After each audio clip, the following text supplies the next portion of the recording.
time to make some talking stuff happen. We got some crazy happenings going on here and there and everywhere. Almost Agreement at gmail.com. Go to the website, almostagreement.com. Check out what we got going on there. Facebook, Twitter, YouTube to connect with us, as well as that almost agreement at gmail.com email address. It's Christmas, it's holidays, it's crazy time around for all of us. So if you're overwhelmed like me, then that's where I'm at. So anyway, give us a like, friend, follow, share, tell people about us. Do what you can do. See if we can spread the word. Help us get the word out and keep talking about what we're talking about. We got some local stuff. We got some national stuff. We got Tennessee in front of the Supreme Court, among other things. So we're going to get going. We got the city parades tonight, the Rocky Hill parades tomorrow night. I'm so excited. It's parade season. I love me some parades. So almost agreement at gmail.com, almostagreement.com. Check us out. Help us out. And we'll do a show. Here we go.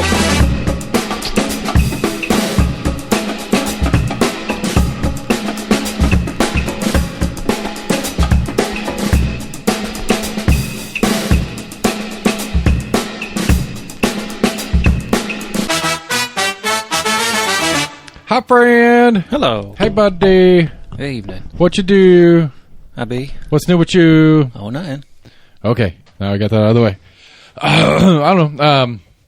We don't have a fun potato Nazi story tonight, so I don't know. You want to go right into Supreme Court stuff? I tried to get Lawyer Jamie to come visit and sit down and be curious to have his take on it.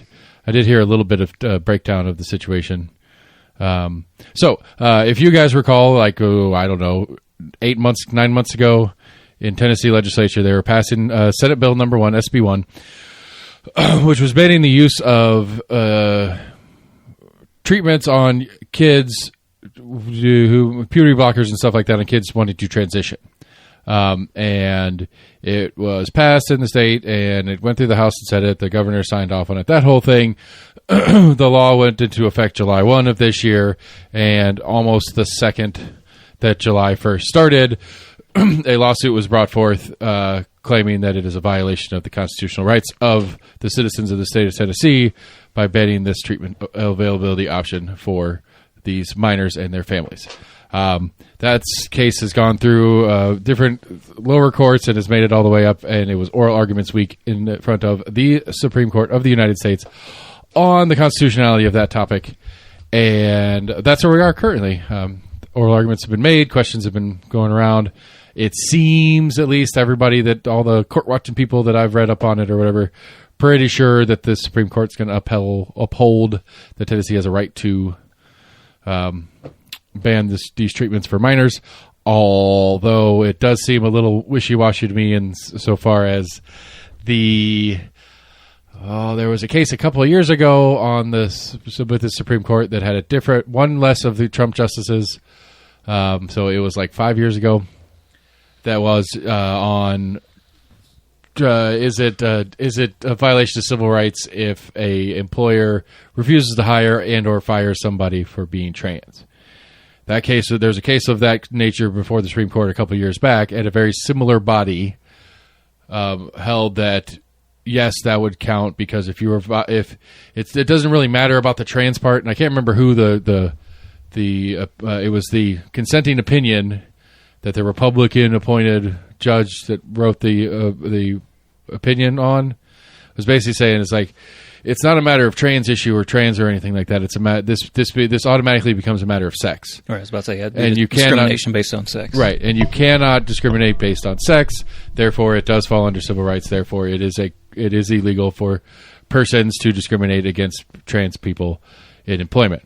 And so, I would think that if that was the sound logic a couple of years back with almost the same court, like I said, I think it was minus one of Trump's appointees, right? But the last one it was before Kobe Barrett came in, I guess. Kavanaugh? No, Kavanaugh was the second to last. It was Amy Coney Barrett was his last one, right? It was most recent. Yeah, so it was after Kavanaugh, before Coney Barrett when this one happened. But those weren't the two that wrote the opinion that I was just discussing. But I think that was the only difference in the court is that Coney Barrett wasn't in yet. Either way, it was still a Republican. It was a 5-4 Republican, where now it's a 6-3 Republican Supreme Court. But anyway, that Supreme Court said, hey, that by definition, that becomes a discrimination on sex. And so the important thing to me and the breakdown, again, on the breakdown that I was reading on this, is that the Tennessee law specifies not that these treatments are illegal, that this treatment for this particular topic is. And it's important to me to separate that, because if you have a daughter who starts puberty who starts having her period at 7 years old, and you put her on puberty blockers, that's still okay.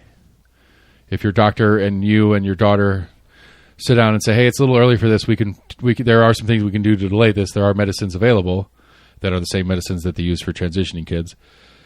They can still use them. So it's not that the medicine's illegal to use; it's that the medicine's illegal to use for this specific treatment option as a treatment for, I guess, in Tennessee Republican nomenclature, this is not a legal treatment for gender dysphoria. This is only a legal treatment for actual, long-standing medical issues where a puberty blocking treatment or hormone therapy on a kid would be used prior to the trans revolution, for lack of a better word. Which, again, to me leans into that being the distinguishing point. The distinguishing point is that you are discriminating the permissive use of this medicine on children based on sex under that same definition of that prior case that we were discussing. That's my take from what I've seen so far. But it does seem like in some of the questioning and stuff like that this court is likely to say, "Nah, Tennessee, you do what you want. This is a 10th Amendment issue, not a civil rights issue."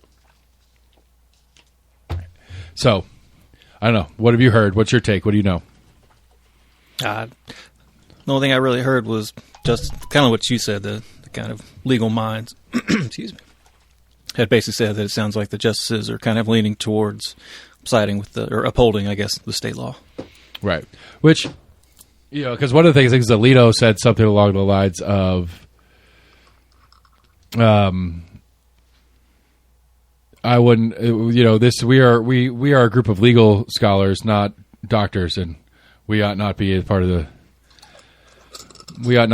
medical conversation. It's like, well, yeah, but I think there are of the 150 or 130 something state senators and state representatives in Tennessee, 3 of them are doctors. So there ain't a lot of doctor input on this part of the process, period. Well, I think they've had 2 or 3 cases on abortion drugs. Right. So it's kind of odd for him to say now, well, maybe we shouldn't be making these decisions on. And I'll go back to what I said back when we were discussing this in the legislature part of it. It's I don't like it. I don't think anybody should put their kids through a gender reassignment surgery as a kid. But I'm sure as shit not going to say that they can't. That's where I'm at on it. That's where I've been on it pretty much from the beginning. I don't like the idea of Briggs and Hedgehog Guy and Lamberth. Lamberth is Hedgehog Guy. Lafferty and Massey and any of those. I mean, Briggs was a doctor at least, but of my 2, Elaine Davis and Becky Massey, I don't want them making medical decisions for my kid or anybody else's kid for that matter. It seems like a reasonable take to me. Now, I'd be curious to see numbers on how many surgeries are actually happening, because I think that's not many. Super rare. It's a super, but it's what surgeries are super rare. Full on treatments and processes, by the numbers are pretty damn rare by themselves. Just hormone treatments and stuff like that are fairly rare in the transitioning sense. All right. But because one of the things about this too I'd heard on my Breaking Point podcast, and they were talking about it. It's one of the things that was leaned on by the trans activist community was that apparently Europe has been allowing some of this stuff for a lot longer than we have, and the argument was that the suicide rate amongst trans kids has gone down because of the whatever, and apparently that was some shitty science as far as the data backup on that. And as that, the policies in these European nations have continued, it doesn't seem to have any real conclusive difference in what was generally argued for the reason why you should do this when they're 12. It's easier, quote unquote, when they're 12 than when they're 24, which I logically makes sense. But yeah, it's kind of like the first time you get that first kind of big rush of hormones into your body. Right, and you could if you get in there and mess around with it early enough, you don't start certain processes depending on whether you started male or female. If you don't start certain processes, your body doesn't react to X, Y, like up until like third or fourth grade, kids are pretty. I can't ever say that word. Androgynous. Thank you. I always screw that word up. You get a 50 second graders in a room running around, especially if they're wearing their class T-shirt and shorts. There's not a lot of body types. There may be a fat kid and a skinny kid, but there's not you don't start seeing anything that's developmentally that's a girl, that's a boy, other than haircuts and clothing options. For the most part, that was my recollection of going through the kids, doing stuff with the kids at school. When we were in second and third grade, it was 30 fucking 8-year-olds. That was it. I don't know what that is. Just an 8-year-old. And so, it makes sense that if you get those, if you manipulate the hormones and puberty systems before they start happening, you avoid, if you have a boy transitioning into, or a girl transitioning into a boy, that if she never grows boobs, it's easier to not grow boobs than it is to get rid of boobs that you have. I guess is the point I was trying to get. It's maybe a simplification of the idea. But again, apparently some of that research that's come out of Europe on that topic is well, yes and no. It's not as definitive as they thought it was. And so that's some of the argument against. Which, as far as blocking the... Right. Is that some blocking of the development? Well, okay, so what's not working, or what wasn't working? Okay, sorry. So from a medical standpoint, what's the medical necessity? What's the medical necessity for a patient getting this treatment? What's the medical necessity? Right. I guess no one medical. I mean, you could argue the mental health aspect of it, but it sounds like right, which is generally what's cited is that the argument had been that it's a medical necessity to help these kids transition and feel and look like what they think they are, because it will reduce the suicide rate amongst that subsect of the population. Right. So the medical necessity is to avoid suicide. And that was some of the arguments for why we should do these treatments. Well, and so as time has passed and this has been an option, the data is not backing up that hypothesis from when they started doing some of this stuff. The suicide rates aren't really any different than they were before they were allowed to do these treatments as kids. Kids that are getting the treatments earlier are approximately at the same suicide rate as kids who aren't, or before they was an option kind of stuff. And so it doesn't seem like that medical necessity to avoid suicide is actually true with the availability of these treatments. And that's one of the pushbacks against. I haven't seen any data on it. Yeah, and it so sounds anyway, like there's one data out that the other side now says is flawed data. But it sounds like they also have other data to back up the falseness of the original data. Right. So I don't. Right, which again goes back. I don't know where they're getting these numbers from. Goes back to my original premise. I don't think anybody should. Apparently, we haven't been doing it that long here in America, so it sounds like we're trying to look at numbers from Europe, not knowing how long they've even been doing it. Right. Or sample size, etc. Which rolls me all the way back to my original hypothesis was I don't think anybody should. If anybody asked me to, I would advise against it as a layperson, but I would never, ever, ever say you cannot. To the point of if you do this thing, I'm throwing you in jail. I'm going to lock you in my basement if you do this thing I told you not to. That's regardless of the fact that I don't have the authority to say or do that or whatever. Just somewhere in that there are penalties for it, for breaking that law. Yeah, I mean, I think it goes under. I think it's trying child abuse, basically. Well, I think most of this law goes after the doctors. Yeah, and so it would be you can't practice you lose your life, not death. You're not dying, but your livelihood is taken away from you because you can't do the work that you are trained and knowledgeable on doing. So I guess the last I heard on it was we should get but this law is going to fix everything, right? We should get a decision. Legislators by the end of the week. Be happy now that this is done. I mean, it won't be an issue anymore. This will fix it. It fixes the problem, right? That everyone was clamoring about. I mean, sorta, yeah. I mean, it makes it a non-issue. I don't know. I don't know why are you making me defend the. I'm not making you defend it. I'm mainly not. This isn't directed at you. It's directed at just the idea of it. I mean, it's no, like, okay, sure. Now we fix this problem. Now we pass this law. Now I don't know. I guess my won't have to worry about it anymore. My joking reply is what's the problem? The problem is gender dysphoria. If you ask a Republican, and no, it doesn't fix gender dysphoria, but at least it takes away a solution that's not real. So are we going through like any kind of ailment in the DSMV and just going after that now? I don't know. But I'm saying it doesn't, like, if the ailment is gender dysphoria, body modification doesn't fix that.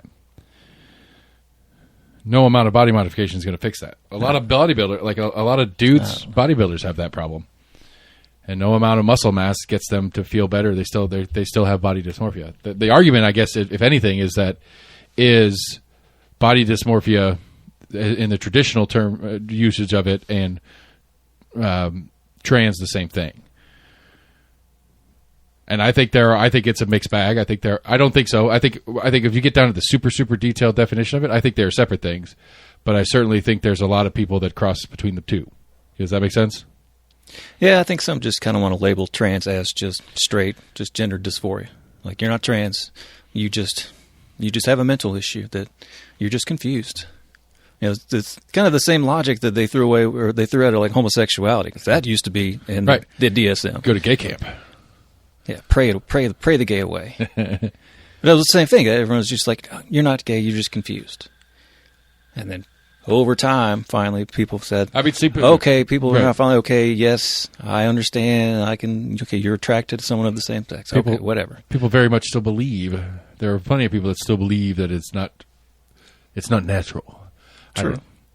There's nothing natural about human beings any damn way. I don't know why everybody gets all weird about human beings being remotely natural.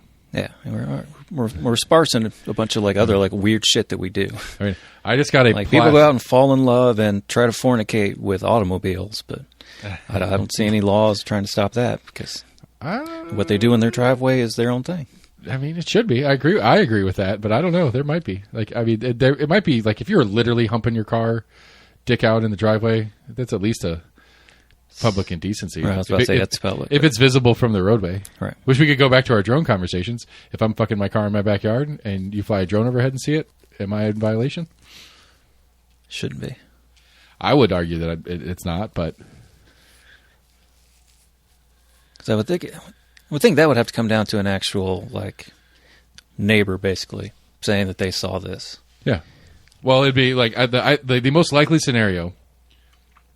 See, it's like reasonableness of like, well, yeah, could anyone else see it? But the most reasonable scenario for how something like that would happen, if I happen to fuck my car in my backyard, would be the kid next door gets a drone for Christmas, and he's out in the yard playing with his drone, and either it's a live video feed or it just takes video while it's flying around, and he brings it back in and plugs it into his computer. And when he plugs it in his computer, his mom or dad walks by and sees me fucking a car on his video. It's like, what the fuck? And then the cops show up and be like, hey, you been fucking your car in the backyard? Like, I don't know. I don't think they could. I'm just saying, but that's the only... Like, that is a reasonable way for getting caught, air quotes. I guess, yeah. You know? Unless I was a voyeur as well, and I did it with the gate open so you could see through the gate in the front yard or whatever. But I'm just saying, like, like as a scenario where it would actually logically make sense, and short of somebody actually trying to spy on me, that would be the logical scenario, is that somebody with the drone's flying it around because they're having fun with their thing and they catch me doing stuff. Maybe. I don't know why I made myself the perv in this one, but I'll take it, whatever.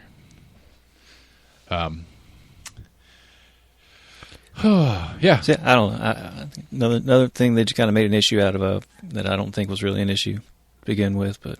Who made an issue out of what? Oh, sorry, trans issues. I think it's just another just kind of like manufactured thing that was... So they're trying to force their beliefs on I generally everybody. listen to all our episodes throughout the week after we release them. Right. And we were on that topic. We were talking about Eric Wader last week, about how, like, he's playing the game. I respect him for playing the game and the way he plays the game, but I don't understand what his thing is. Like, I don't, like, why he likes to make the book... Like, he did the Protecting Youth thing in the county commission that went through a couple weeks ago, and it's really the only point of it is to get people on record voting no, so he can go run a campaign against them because they voted no to protecting children. That whole thing. Remember talking about that? No, not specifically protecting children. Yeah, Rhonda Lee put a bill up through county commission that was basically saying that Knox County Knox County will remove any funding and never fund in the future any operation, organization, blah blah blah blah blah, whom is sexualizing children. That was the phrasing. I'm sorry, that sexualizes children. And so this is all based around Tennessee Theater's drag show a couple Christmases ago. Oh, I thought they were going after churches this time. Why are they going after? What's the churches do drag shows? No, child abuse stories. Oh yeah, no, they should. I agree. I'm sorry, that it was a good joke. It just didn't quite. I didn't quite get it. I'm sorry. That's right now. But so it's Visit Knoxville, which Knox County contributes to Visit Knoxville, the organization for tourism for Knoxville. Visit Knoxville, among other things, participates in, supports both financially and logistically the Pride Parade and Pride Month and stuff like that. And according to Rhonda Lee and her cohort, that is the sexualization of children by their definition. Now, they say over and over again it's not about LGBTQ stuff, but everything that they point out that Commission or Knox County has ever funded that they call sexualizing children is, to go back to your church joke, no, because they're not funding churches. But anyway, anything that Knox County has funded that they consider sexualizing children, it's all LGBTQ stuff. Yeah, tax breaks. Me and you are on the same page there. I'm with you. I mean, I think the nonprofit, like the entity that is nonprofits at large, all of them are scams. Churches being one of them. I'm trying to start a nonprofit. It's a scam. All of your food bank nonprofits, all of your political party nonprofits, they're all scams. They're not all scams. They're all scams. Okay. They might do a good thing, but they're the just because you're I can't. Scam is an overstatement. I apologize. They're all misleading in definition. You could do good things for other people in if I had a for-profit that did the same thing as CARM, what's the difference? Because most of the what taxes I do get to avoid some taxes, and especially for me personally as the I still pay some employment tax or some employee taxes and federal income taxes, but most of the stuff's still there anyway. It's not I don't understand. There's realistically there's no functional difference other than if you either as a citizen reach as back out to your CareCuts people and as another you as a citizen or another business donates. I don't have to show that as income for my business if my business is a nonprofit. But if I'm doing what my nonprofit says I'm doing and spending that money on the services that I provide for people, then I'm not going to have to pay taxes on that anyway because it becomes a business expense. So, I don't know how you break down the two. I don't either. That's what confuses me about it. I don't quite understand what the functional difference is other than it's more paperwork and it gives this... Right, but you've already come up with a conclusion that it's not a scam, but it's still a way around of paying taxes or not paying taxes. I don't like that. I don't understand what it I functionally I don't understand the difference other than you get to avoid some taxes. But if I don't, the trade-off I guess is where I feel like it's scammy. The service that you provide for the community is why you get excused from certain taxes, as opposed to the service a for-profit business provides to a community, but they have to pay those taxes. That's where I get. That's where I like it. They just do stuff, and nobody does it. Nobody starts a nonprofit because it's a nonprofit. They start a nonprofit because you could start it as a for-profit. I understand why. Like Jesse is. I can't say that. Never mind. Jesse's doing a thing. I'm going to leave it at that. I'm trying to start a nonprofit. And the only reason I'm really trying to start a nonprofit is I do have a public good end in what I want to do as part of this nonprofit, but it's really just so that the city will let me do certain things that they won't let for-profit businesses do with the city. There is a charitable end to what we're doing. That is part of the point. It's also a selfish end. We want to get the bums out of the holler, and the only way to get the bums out of the holler to me isn't to ship them to some other part in town. It's to get them somewhere. We are trying to either we're trying to find a housing first homeless center that isn't CARM to partner with for our events moving forward. All right. There was one that got temporarily shut down for a couple days.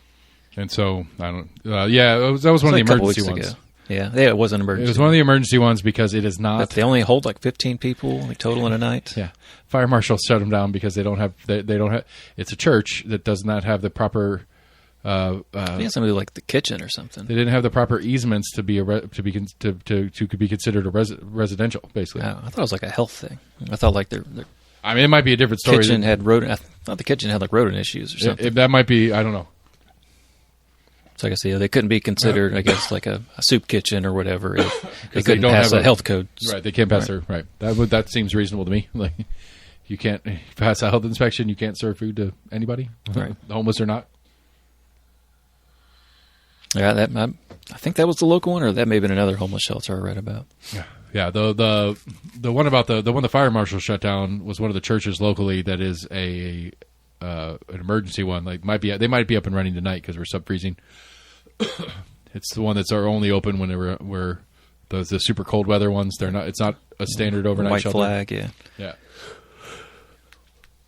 Yeah, so there's a few churches that were opening up as warming shelters tonight. Yeah, it's going to be. It was freezing like an hour ago, and so I assume it's only getting colder from there. Yeah, I think it was like 17 this morning.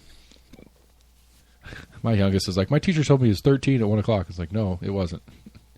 It might have been 13 at 5 o'clock this morning. Right, or 1 o'clock this morning. Right. I don't know. Like he does that. I don't know what that is. He does that a lot, and like either he has a really dumb teacher. Okay, Jennifer. I'm sorry, Jennifer Owens. I'm going to go ahead and pitch. I'm going to pitch fit because I don't understand it, and you're right. I don't have the context, and maybe I'm wrong. So we're getting on the end of the semester. Projects are wrapping up. Projects they've been working on for a while are getting finished. Also, a bunch of events are going on. Both of them had band concerts this week, and all this different stuff. And so we had this project that apparently they've been working on kind of on and off all semester, but like the final section of it, he assigned on Monday, and it was like do this 3-minute presentation with slides and notations and like MLA style citings and stuff like that. 6th grader. It wasn't MLA, but it needed to be cited. Like all your stuff needed to be cited and referenced and all that kind of stuff. And like we're working on it. He was working on it last night, and he was freaking out because he wanted to script it for himself. And I was like, "Do you have to script it, or is it you want that because you think that's easier?" He's like, I have to script it. Like if I don't have all that on there, he's going to count my grades down. I was like, well, it's too late. We're out of time. You've got your slides put together. You've got your bullet points. You're just going to have to riff on what you know because you know the information you're supposed to know. You just don't have every word you're going to say when you're in front of the classroom written down. And if that's going to knock your grade, it's too late. You just got to deal with it. So drop him off this morning. He's like, you're going to be all right, man. It's going to be okay. You know, you might not get a perfect grade on this because of that one little thing, but you're going to do fine. You know what you're talking about. You know what you're doing. Goes in there, does his thing, whatever. I go pick up today. And so we all get in the car, we get settled, we get moving a little bit. I was like, hey, man, how'd your presentation thing go? He's like, oh, we didn't do it.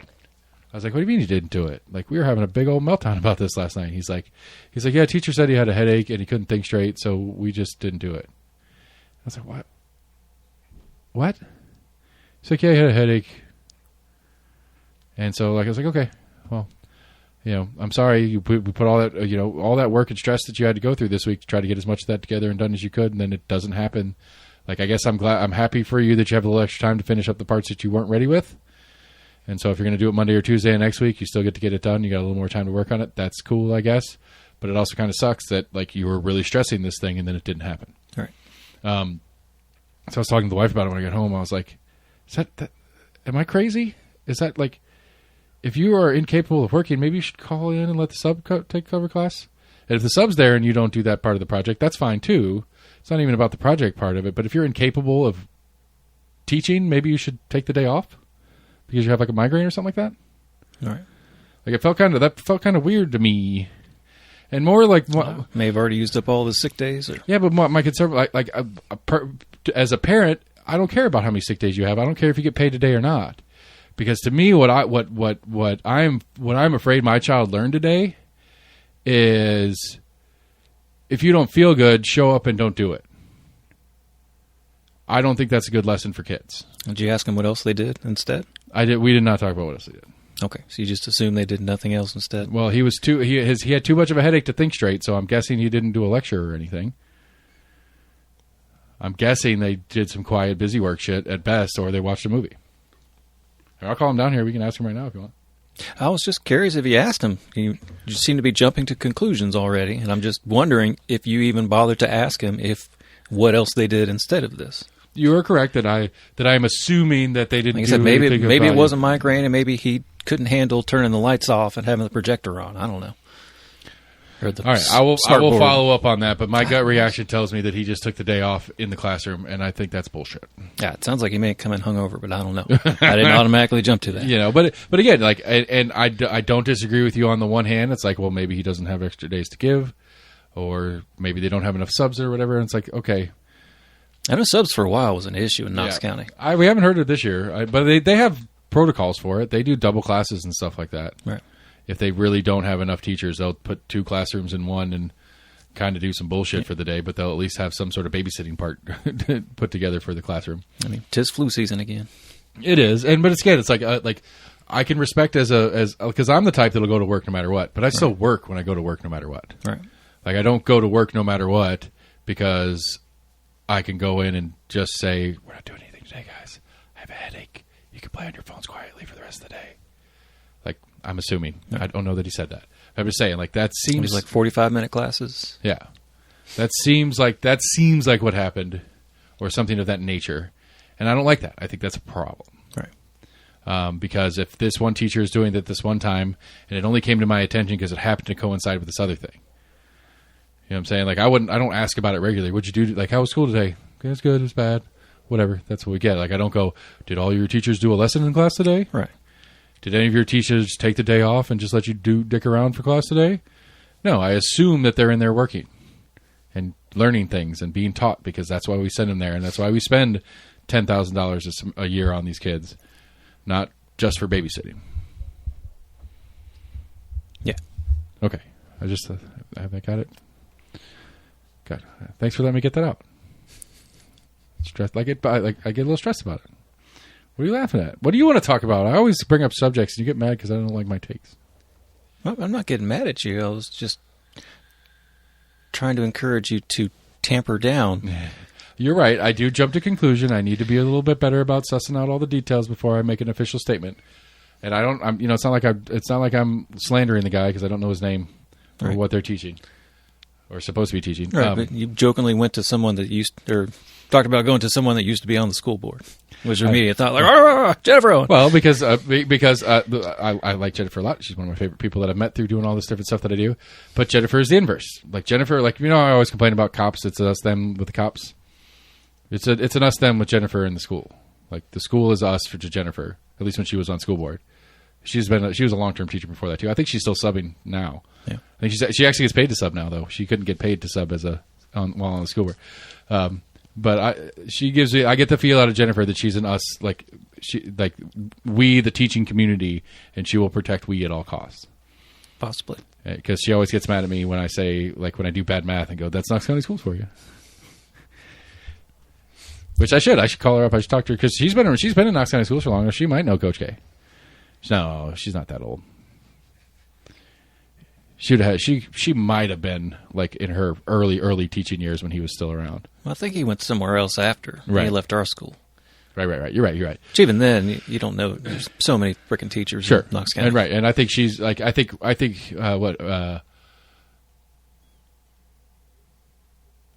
Gloria was a teacher at Central. I'm trying to think if I remember where Jennifer taught. When she was a full-time teacher. Obviously, I don't recall. Let's see what else is going on. Oh, the school board has passed on first reading, maybe both readings, their new harassment policy. We remember talking about that last week, where they take out all the words. It is against policy of Knox County Schools to discriminate based on sex, religion. Same thing as the other stuff that every time you hear the harassment policy or the Civil Rights Act discrimination policy, all those, it's now just for any reason. That's the official policy of Knox County Schools.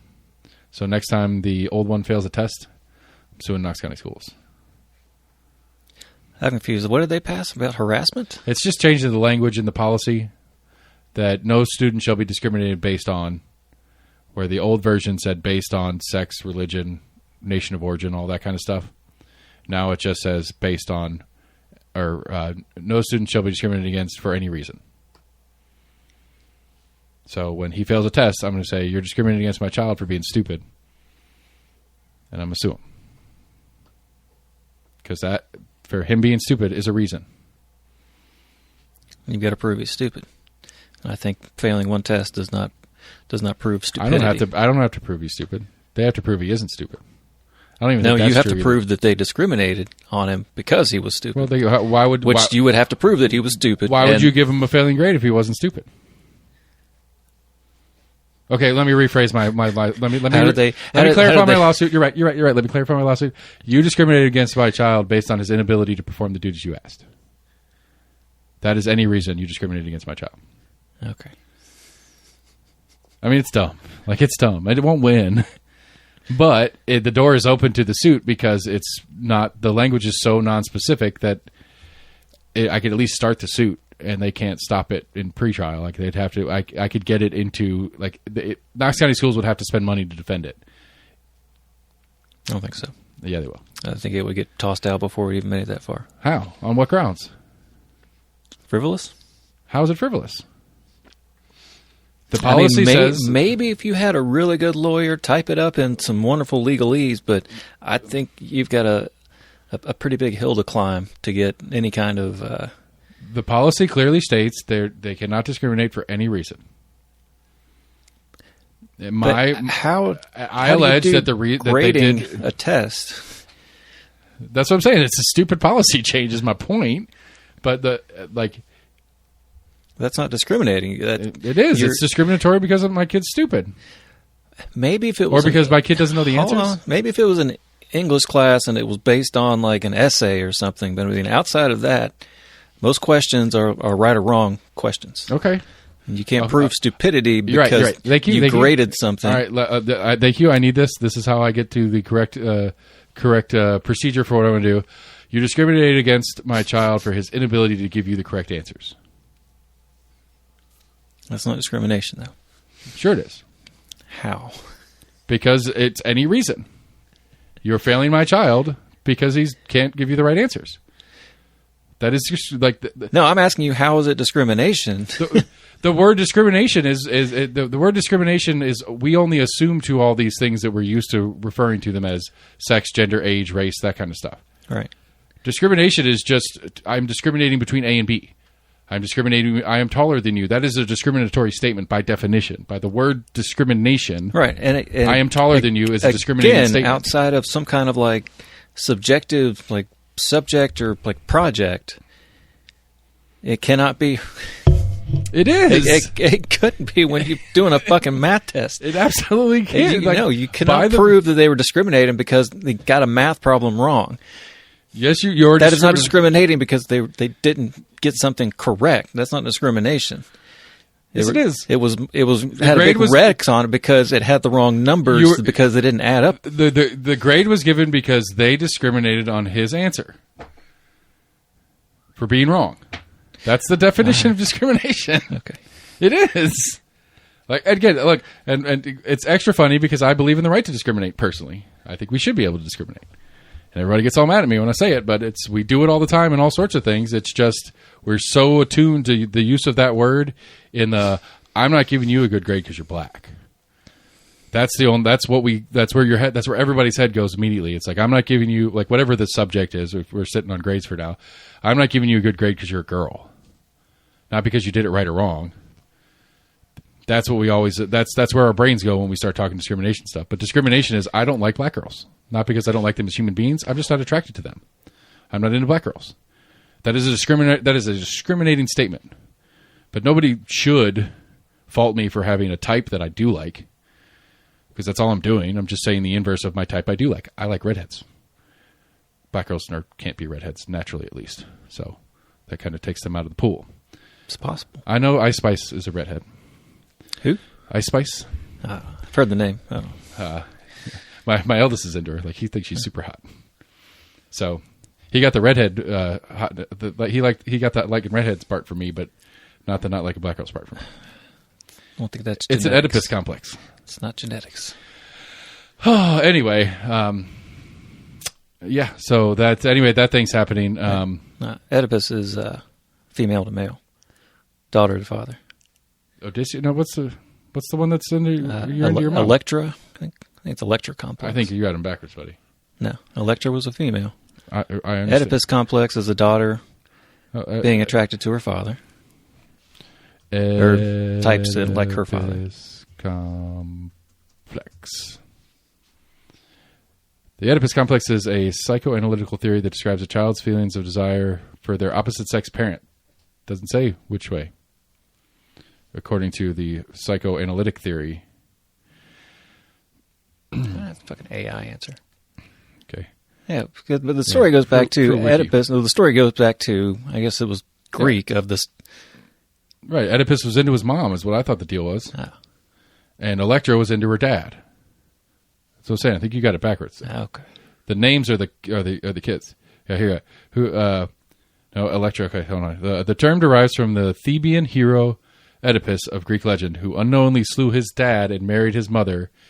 Its female analog is the Electra complex. It's named for the mythological figure who helped slay her mother to take the place and bed her father. Wahaha. I know my complex. I don't care. Whatever. Yeah.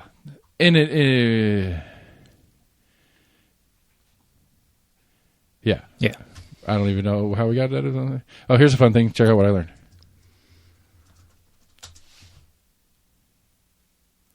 If you type "do a barrel roll" into your Google search bar, it does a barrel roll while it searches for the answers to "do a barrel roll."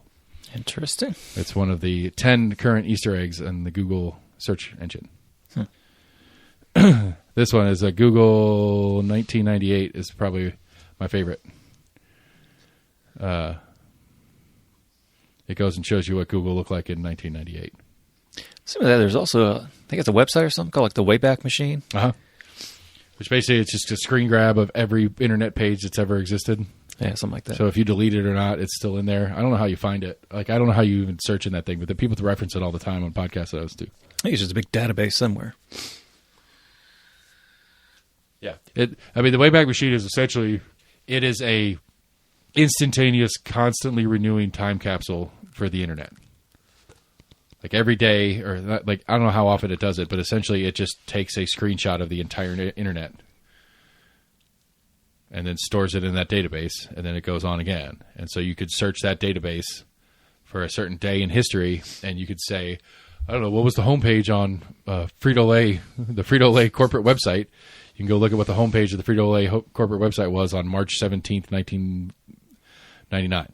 Right. When they first launched or whatever. You could do all that kind of crap. But like, gets a lot of people in trouble for stuff that they said on the record or did stories on or tweets or whatever it was back in the day, because even if you deleted the tweet, even if you closed your account and all that stuff, it's still there in the Wayback Machine. What else is going on? Green workforce stuff, city council. Got some 25 city council candidates getting their treasurers and stuff in place. So we'll start seeing the petition pickups like the second week of January. For the 25 city elections, just 5 city councilors. We get the new voting format. I'm excited about that, even though I don't get to participate.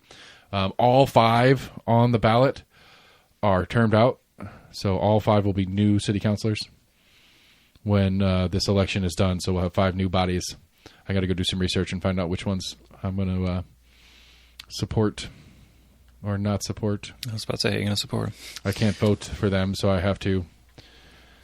You should put flyers up at your city shops. Yeah, I could do some. I mean, I have my own ends that I want to chase down, and I'm going to support candidates that are willing to support. Host your own forum. I've wanted to, but I don't want a forum. I hate forums. Forums are dumb. I want to debate. Maybe not even a debate. I just want a challenger conversation. I don't want everybody on stage that's running in a particular race. I want the 2 candidates that are running against each other when we get there. Because all the forums they always do, like at least the forums we had this last year, it was the city or the Knox County, the Tennessee House Reps delegation from Knox County Forum. And so it was the 5 House races that cover Knox County that were on the ballot, and all the candidates for all 5 races were invited to the forum. None of the Republicans showed up. All the Democrats did, and so it was just 5 people talking about how they think the Republicans are dumb and whatever. It's like I would have rather have seen Elaine Davis and Brian Goldberg sit down, and me or some other, whatever the word is,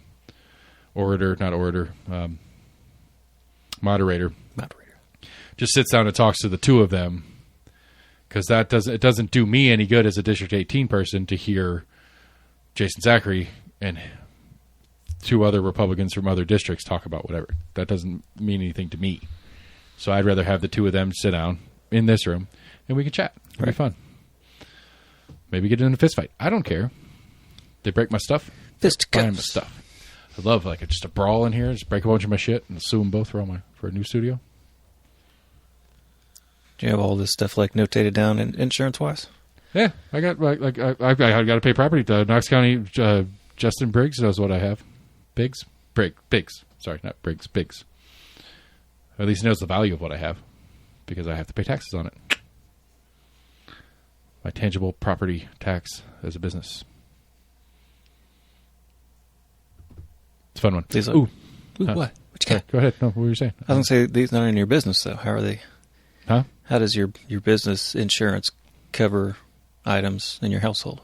It's not my business insurance. Their insurance. Their insurance is human beings who are going to be the ones paying for my new stuff. This room, the business address for the company is here. Oh, gotcha. This room, I write this room. This room goes on, comes off of my house, or this room goes on to my company as a business expense.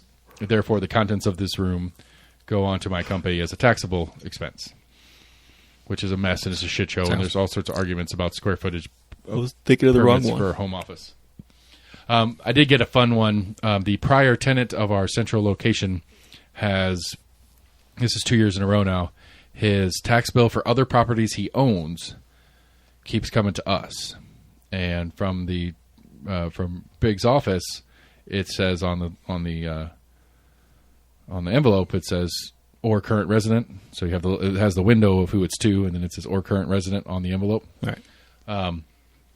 And so the first time we got it, gave it back to the man, and it's like, hey man, this is the wrong address. I mean, it's the right address, wrong. The person's not here anymore. It needs to be forwarded to whatever forwarding address you have.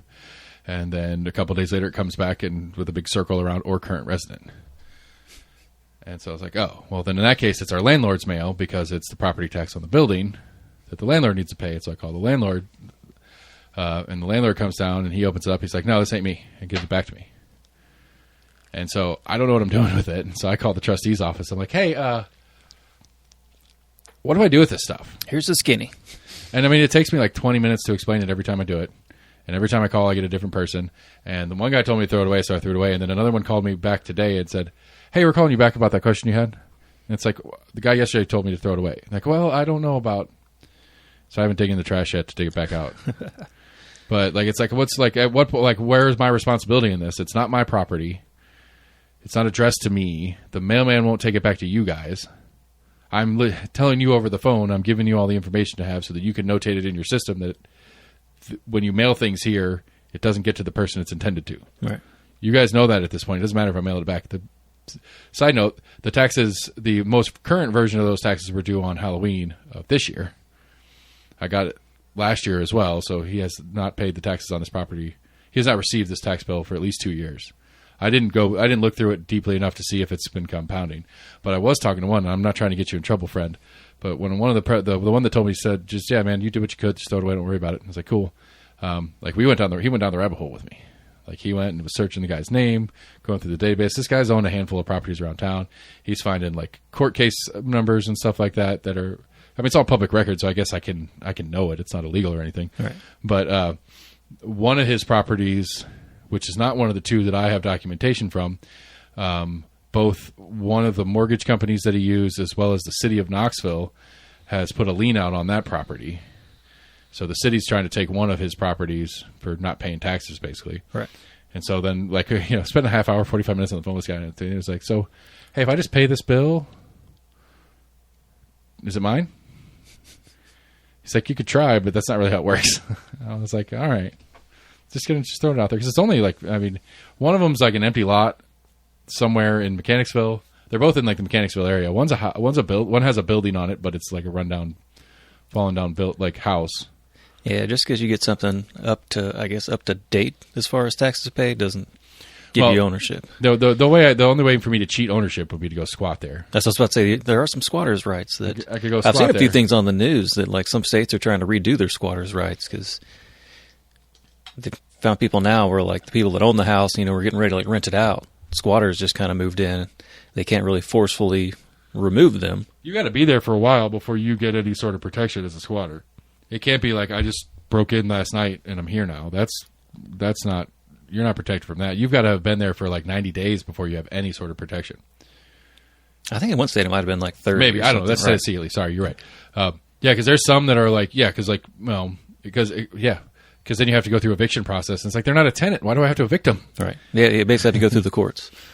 Yeah, that's crazy. It's fucking. It's kind of like, well, no, they're trespassing. Here's the deed. I own the property. They're not a legal tenant. They can't show me a lease or whatever. Right. Maybe if they're smart. I guess when it was originally done, it was a way to protect somebody, I guess, in that. I don't know if it was like temporary tenants or something. Well, I think squatters' rights was put up to just to basically say if you abandon your property and don't ever pay attention to it, somebody actually takes care of it and stuff like that, it's theirs.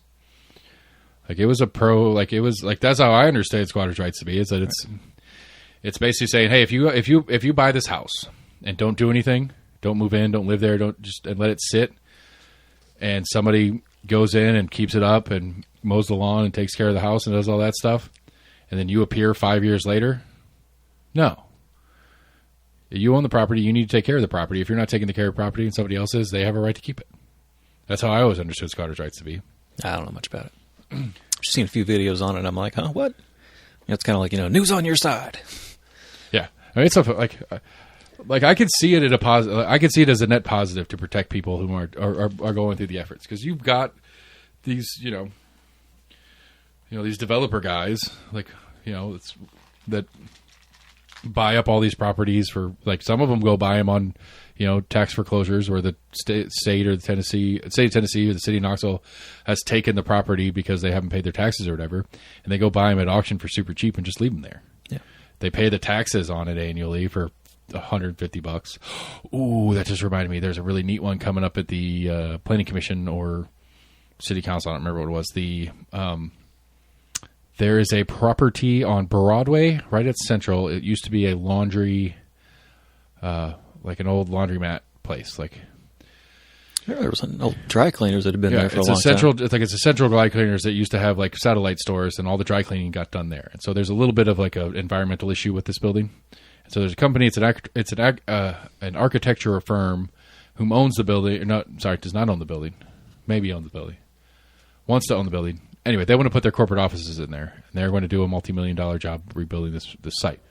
The city of Knoxville owns that property because they took it because the dry cleaning place just abandoned it, and they didn't pay their taxes for however many years, and the city of Knoxville seized it for not paying taxes. And so it's just been sitting on the city of Knoxville's books, not collecting any tax revenue. So this architecture company has proposed this project. They're going to buy it from the city for X number of dollars and build it to their corporate offices. And they've also they're requesting a 10-year pilot. Now, as we all know, in the pilot programs, you pay the current taxes for the duration of the term. And then at the end of the term, you pay the market value taxes on it. Well, the city of Knoxville owns it. How much property tax does the city of Knoxville pay? Nothing. So these guys are going to rebuild this site, and they're going to have no property tax for the first 12 years. 10 years plus construction time. Gotta love the system. I mean, it's a cool spot. Something needs to get done there, and it doesn't seem like anybody's really chomping at the bit for it. So, Yeah, I remember an older Zero in taxes today is zero in taxes for the next 10 years. What's the difference if the city of Knoxville keeps owning it for 10 years or somebody actually does something? It's a net positive, even though you're not making any money. It's a net positive to have more commerce and stuff happening, I would think. I mean, that's the argument for why we do these pilots on like everything. I meant to ask Scott, but we got busy talking about some other stuff after the show. I wonder how many properties in the city of Knoxville, like what percentage of city of Knoxville, especially the more downtown section, are somewhere in a pilot program. Right. And then subtract city and county property from that total too. I wonder if we have like a limit of like so many pilots we can I'm really have curious, like in a year. Like I'm really, Like, how are we really spacing this shit out? I'm super curious about it because like you got to think like the city and county probably own like 10%, maybe 20% of what we consider downtown Knoxville. Right. You know, so like what do you think the parameters are going to be? So like for the Civic and the old KPD, right? So the river is the south border. And then I guess like was that James White Parkway? Yeah. Or John Sevier? I always get those mixed up. Was it Morningside Park over there? Yeah. That you play for? Like so, Morningside being the eastern parameter. You go north from Morningside up into like the 4th and Gill area, coming across just north of 40, going through downtown, and then to the edge of campus. Like that's kind of my image of what downtown Knoxville is. Like probably 15-20% of that is already city or county owned, or state or federal owned for that matter. You've got the federal courthouse, city county building. TVA Towers is city or UT and county property. I really want to know this now. I'm gonna have who can I ask that question to? I don't know who would have the best. Because I feel like after that you knock out that 10-20% that are state owned, for lack of a better word. City property assessor should be able to give you. Yeah, or county for that matter, because he's the one that actually does the tax collection on it. And so after you subtract what the city already owns, and of the lots remaining, what percentage of those are in a pilot program right now? So inside all the old city, inside all the Gay Street area, it's probably a good percentage. Yeah, we have a big rainy day fund. Well, that's state. That's state, right. We're kicking into that too. They're not kicking it out to us, though. They're not kicking it out to anybody. No, I'm saying we're kicking into it, or we've been kicking into it. Yeah, but that's our sales tax, right? I mean, that's our percentage of sales tax that they're going to take, no matter what. It doesn't matter what we have going on, but that's not tax exempt from this conversation anyway. I'm not advocating for it to be tax exempt. Well, unless you're a nonprofit or a for-profit, because neither one of you pay sales taxes on most things that you buy, especially if you're selling things. But whatever. But yeah, that's an interesting one, just because of the weirdness of it having been city property and it has zero current property tax. So the new tenant is going to pay zero property tax. You would think it would revert back to the original or the more previous non-city was. I mean, I don't know. For the grand scheme of things, again, in the grand scheme of things, $0 is what that property produced for the city for the last however long, because I don't know how long the city's owned it. It's been like a decade that the city took it. Right. And then it was like a decade before that the previous owner had abandoned it and wasn't paying taxes on it. So it hasn't generated $1 for the city of Knoxville in 20, 30 years at least. Well, you can argue from the city's perspective that they've lost money on having to not collect or not being able to collect on that property. Well, they haven't been able to collect on that property because they haven't been able to talk anybody into buying it from them. Right. And so, but there's a sales price in there, so that should at least cover the last 30 years of tax. I mean, I would hope that whatever they sell that piece of property for adds up to the total of the taxes that would have been collected over the last 30 years. Depends on what you put onto it. No, it doesn't. I thought that was your whole point last week when we talked about pilot programs, that as far as like building or not building, that you could have nothing ever built onto a property. Right, and it continues to generate no or near no sale or property tax. Put a $50 million property on right, there. But I'm saying over the last 30 years or so, no sales tax or no property tax revenue has been generated. But the city owns the piece of property, and they're going to sell that piece of property for some amount of money. And I would think that amount of money is at least what they haven't collected in taxes over the last 30, maybe even the last 30 plus 10 years, so that they can basically say they did collect the next 10 years in property taxes on it at the slow older rate. I don't know. I don't know what they're going to sell the piece of land for. But at the same time, if nobody's going to buy the land and do anything on it, they continue to collect zero. Look it up on Zillow. See how much it's worth. I could. But I'm just saying, like, if nobody's going to buy it and do anything, it's just going to continue to collect zero. So are you better off? Well, I mean, where does the city or county even advertise that this stuff is for sale? Outside of it, I'm assuming there's probably like a city or state probably a listing website somewhere. Yeah, I think it's things that are in foreclosure, but you know, because you know or you don't. People that are in the know. Yeah. I say well, no one has approached the city of wanting to develop there, but at the same time, I wonder how people even find out that. Like, I mean, they announced their tax seizure, like generic property auctions in the newspaper, yeah. Right. But they announced those. Those are like monthly or quarterly or whatever. Is it?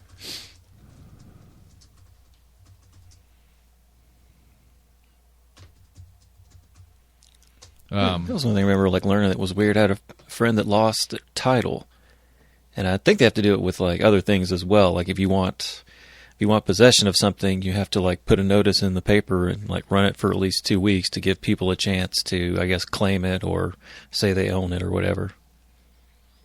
But it's something you have to like post and like make a public notice of something before you can go forward with something else. I don't remember exactly what it was. Yeah, there's a thing I was watching. Like if you're married and your spouse just disappears, just runs away, like you stay here and you keep moving on with your life, but your spouse just like moves to anywhere, doesn't matter, just moves away and disappears and stops being in contact with you. When you try to file for divorce, you have to put it out to the public for a certain amount of time before you're allowed to take it to court and get the paperwork done. Right.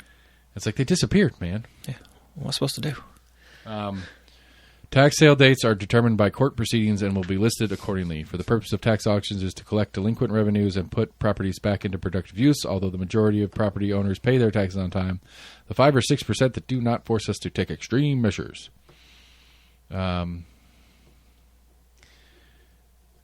don't see where there is not one. This is the property tax sale info on the property tax page. There doesn't show city property tax search, pay online.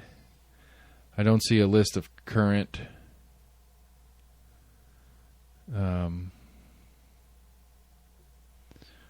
don't see a list of current property tax sales from the city of Knoxville. It just has general information about how they do property tax sales.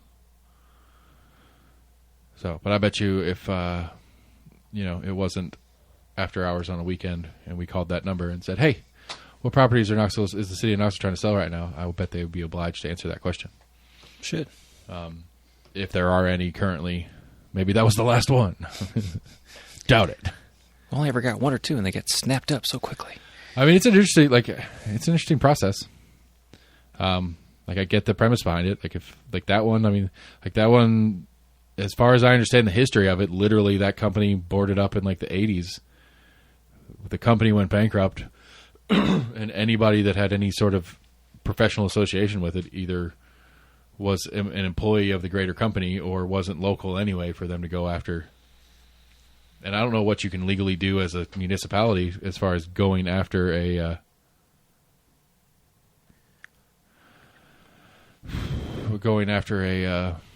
delinquent.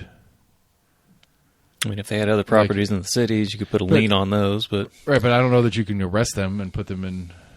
I don't know. You can get I don't know if you have to go. You can go to jail. I don't know. You could. I mean, you can go to jail for unpaid fines, basically. You have court costs and can continue to just never pay them. Yeah. That property's gone, so it's off the books now. Somebody else's problem. No tax collected. No tax. Oh, I don't know. What jumped out to you this week, man? What did I send you a story on? I thought I sent you something. I think you sent me the Supreme Court case, or I mentioned that. I don't know if you sent me anything else. I sent you one story. The mom, Georgia mom arrested for a kid walking down the street. I didn't read the story. Tell me about it. But just up there before that, did you see a state senator from Kingston got busted for a DUI? Yeah. Got a DUI down in Georgia. Well, DUI and leaving the scene of an accident. Yeah. I mean, I'm not saying it's okay, but whatever. What's there to talk about? Should he lose his job? Huh? Should he lose his job? Should he be forced to quit being a state senator? I don't think he should lose his job now. I can see losing committee assignments. I could see at least censure. I mean, he didn't do it in the active. I mean, we'll see. Position, but I mean, we'll see when session comes up if they do a. No, they ain't gonna do shit about it. Well, I mean, it's a month from now anyway. Shit for the jackass that pantsed a person in public. So I mean, he was excited. He was going after FEMA, trying to get him to rebuild some shit because I guess that's his district up there where some of that flood shit was. No, he was. I think he complimented. I think that's what it was because that was what was weird about it. It's like I thought this was one of those guys that like hates that kind of shit, but he was like FEMA's doing a good job for us here in Newport or wherever it is. His district is. Yeah. I mean, I don't know. Like it's that does remind me of a topic we could touch on would be the Hunter Biden pardon conversation. That's an interesting one. But I don't like the question to me is, will he have to go through the same shit that I would have to go through if I got a DUI in Georgia? Is he going to have to come down to court there in a couple of weeks or a month or whatever? Is he going to have a suspended license? Is he going to have one of those breath things in his car to start it? Right. Is he going to have to do community service? Like, is he going to have to, like, all the stuff that you and I would have to do if we got a DUI and a leaving the scene? Depends on if this is his first or how recent. You know, like, that's the question I have. And is his treatment through this process going to be different because of his status as a public official? That's the only thing that has any conversation to me. Other than that, you know, and this is a terrible whatever, but people get DUIs all the fucking time. People drive drunk all the fucking time. Right. People leave the scene more often when they're drunk because they don't want the secondary DUI on top of the cause of the accident kind of thing. That with everything, as long as somebody's hurt, like, you know, if you leave the scene when somebody's hurt, you're a dick. But like, that's an added charge of like leaving a scene with injuries or something like that. There's an actual charge for it. Oh, is there? I didn't know there was an additional. But so, you know, like that, I get, you know, like, but like I understand the impulse when you're driving drunk, because a lot of people do, that if you were to get in a little fender bender and nobody is hurt, to book it out of there because you're going to get a DUI. All right, I'm trying to remember if you actually hit another car or hit something else. And I would say like leaving the scene, the fine or whatever the penalty is for leaving the scene is probably well under what the DUI penalty is. Oh, yeah. So, okay, you know, you get home, you sleep it off for a little while or whatever. You call the police and you're like, hey, it was late last night, and I kind of sideswiped a car in a parking lot, and I just went ahead and came home, and I shouldn't have done that. But at that point, they can't really come after you for that because they can't prove that you were drunk when you did it, kind of stuff. Right. Like, that would be actually smart, for lack of a better word. It's not super smart to do. Yeah, he made it back in his hotel, but it's a tiny little resort town. I've actually been there. It's in Jekyll Island. You know, and so, you know, so it would be the smart way to handle the situation to get yourself in less trouble. Doesn't excuse it, doesn't make it okay. That's not what I mean. I'm just saying, you know, but again, like, we'll see if there's any follow-up on this case, if there is any professional penalty for it. It's certainly, you know, depending on what district he's in, it probably won't make a good goddamn bit of difference in his electability next time around.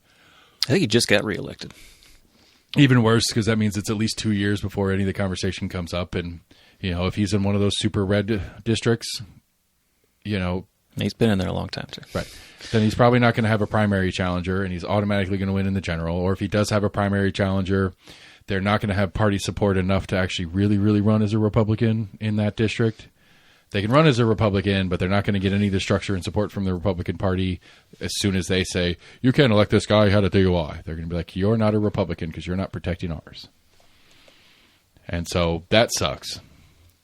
But, yeah, as long as he has to go down there and appear in court and he has to pay a ridiculous fine and has to spend a bunch of money on lawyers and all that other stuff like you would have to, that's enough for me. Like, I don't really think he needs a professional censure or anything like that. I mean, censure doesn't do shit anyway. Right, but it's also, But I think it at least shows some accountability, or I guess like self-accountability of the House amongst themselves. I mean, like, or not accountability. An adult move for him would be to, at some point, as when he gets to Nashville on Capitol Hill, it takes a point in a presser to apologize for his poor behavior. Like, that would be a stand-up move by him. Maybe he'll do it. Maybe he won't. I don't know the guy enough to think that he would or wouldn't. I'm sure the Secretary of State did anything after his. He was like down in Murfreesboro? Or, coming out of Bonnaroo. That's right. Leaving Bonnaroo. Manchester. So, dick move. I know it's nothing major. It's I just thought a local interesting story. Or local interest. Yeah. So that, and then what else we got? Hunter pardoned, which I don't like. What bothers me more about it is that Joe bothered at least even starting to pretend to say he wouldn't. Like, I think if he would have just done it instantaneously, everybody, like, the Republicans are going to pitch a fit no matter what. It doesn't matter. But the general public's going to go like, yeah. Well, I think at the time when they were asking him that, I don't think anybody would have expected him, even if he was honest, I don't think he would have gotten even hella shit if he was like, yeah, I'm going to pardon him whenever this court case is over with. Right, but I mean, you could have at least done like the just bullshitty, let's see what the results are, and let's wait and see, and make if it's a fair and whatever trial, and all right. But I don't know. I don't know. I would in a heartbeat if I were the president of the United States. I think I said that to you in the text. It's like if my oldest went out there and shot 15 people in the middle of the Gay Street Parade tonight during the Gay Street Parade, and 5,000 people sat and watched him do it and witnessed against him, and I was president of the United States, I would pardon him and bring him home. It's my kid. I think that's a normal gut reaction for a parent. All right. But like the it's not even the lie part of it. Like, I think part of it is that it was obviously political both ways. Like, his reasoning in the letter. Did you read the letter at all? Yeah. It's like, this was obviously a political job. That was straight out of the GOP playbook. Right. Like that part. Right. This was political theater. Right. That part of it is disgusting not because it isn't true, but because you were running on it isn't. Like, that was the move of that when you ran for president, and then when you started running for president and then quit, and then Harris took over, like, that was part of your platform, is that nobody's above the law. Where, these institutions are doing it correctly. We're going after Trump for his things because he committed crimes, not because he's running for president. We're going after these other people that either do work for him or used to work for him or did this thing for his campaign and, the 2020 stolen election, whatever bullshit. We're going after those people because they committed crimes, not because of who they committed crimes for. Like, that was your whole thing. And then, and so that whole thing is then inserting that the Justice Department is an apolitical body, and they're doing this because they're criminals, not because it's political. No, I mean, pardoning doesn't mean you're not guilty. It just means you're not going to go to jail for it. Right. But it's just saying, it takes when you go out and say over and over and over again that the Justice Department is not doing things for political reasons, they're doing it for because it's a crime reason. Like, that's their job. They go after and prosecute people for breaking the law. That's why that's why the Justice Department is going after Trump for X, Y, and Z right now, because he broke the law. The Justice Department is doing their job correctly. You say that over and over and over again, and then you pardon your son and say this was a political job by the Justice Department. It's like, well, you just told us over and over and over again that it's an apolitical body. They don't care about that part of it. They just seek people out that are committing crimes, and they caught your son committing crimes, and you pardoned him. Fine, except for you say that they're not political, and then you accuse them of being political in your reason for pardoning. You could have just said, I pardon Hunter because he's my son. I think you mentioned that somewhere in the letter. I don't remember exactly. It was a no, couple paragraphs. The mention in the letter is that they only went after him because he was my son. Gotcha. That was the way he worded it in the letter. That's where the my son word in the letter comes out. It's like he was only prosecuted for this because he was my son. Right. For the political ends of blah, blah, blah, blah, blah. That's what bothers me about it. I don't think he'd been sentenced yet. He'd been found guilty, at least on the gun charge. Did you see the time frame? Did you see like the actual pardon? The pardon is for all crimes committed from 2014. Oh, I did hear something about that. To I think it's like February of next year. Like it goes into the future a little bit, not a ton, but I did see something. It goes to like the end of his, I guess, to the end of maybe January 2nd or 7th Yeah, or it sounds something like like 18 or 2008 or something. Yeah.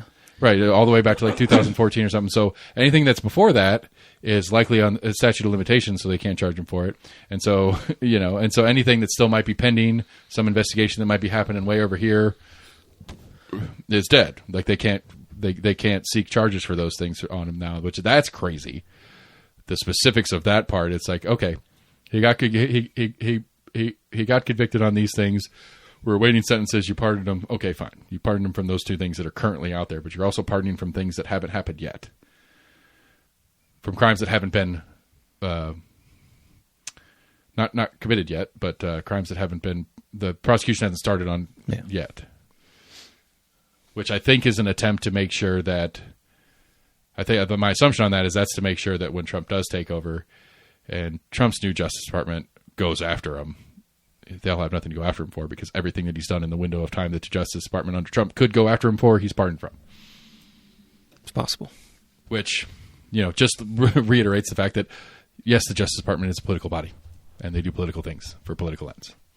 That's what bothers. Like I don't care that he did the pardon. I don't like the specifics of the pardon kind of bother me, that span of time.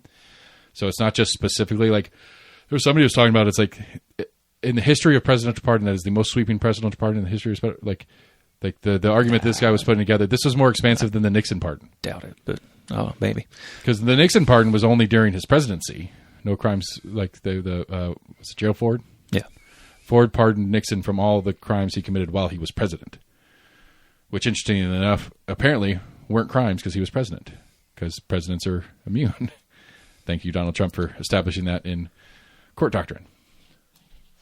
Well, no, even what he did wasn't an official act, because he had to do with like taping the Watergate Hotel. Yeah, I don't know what it was, but so I think even in today's standards, it would still be considered outside of presidential duties. Yeah, right. I don't know, whatever. Or it should be considered. Right. I don't know. I don't know that. I haven't been a big pardon watcher, right? So I couldn't say, other than the Nixon one. I can't think of one to compare to. I mean, I think to give it a little like. There's always a handful at the end of a presidency.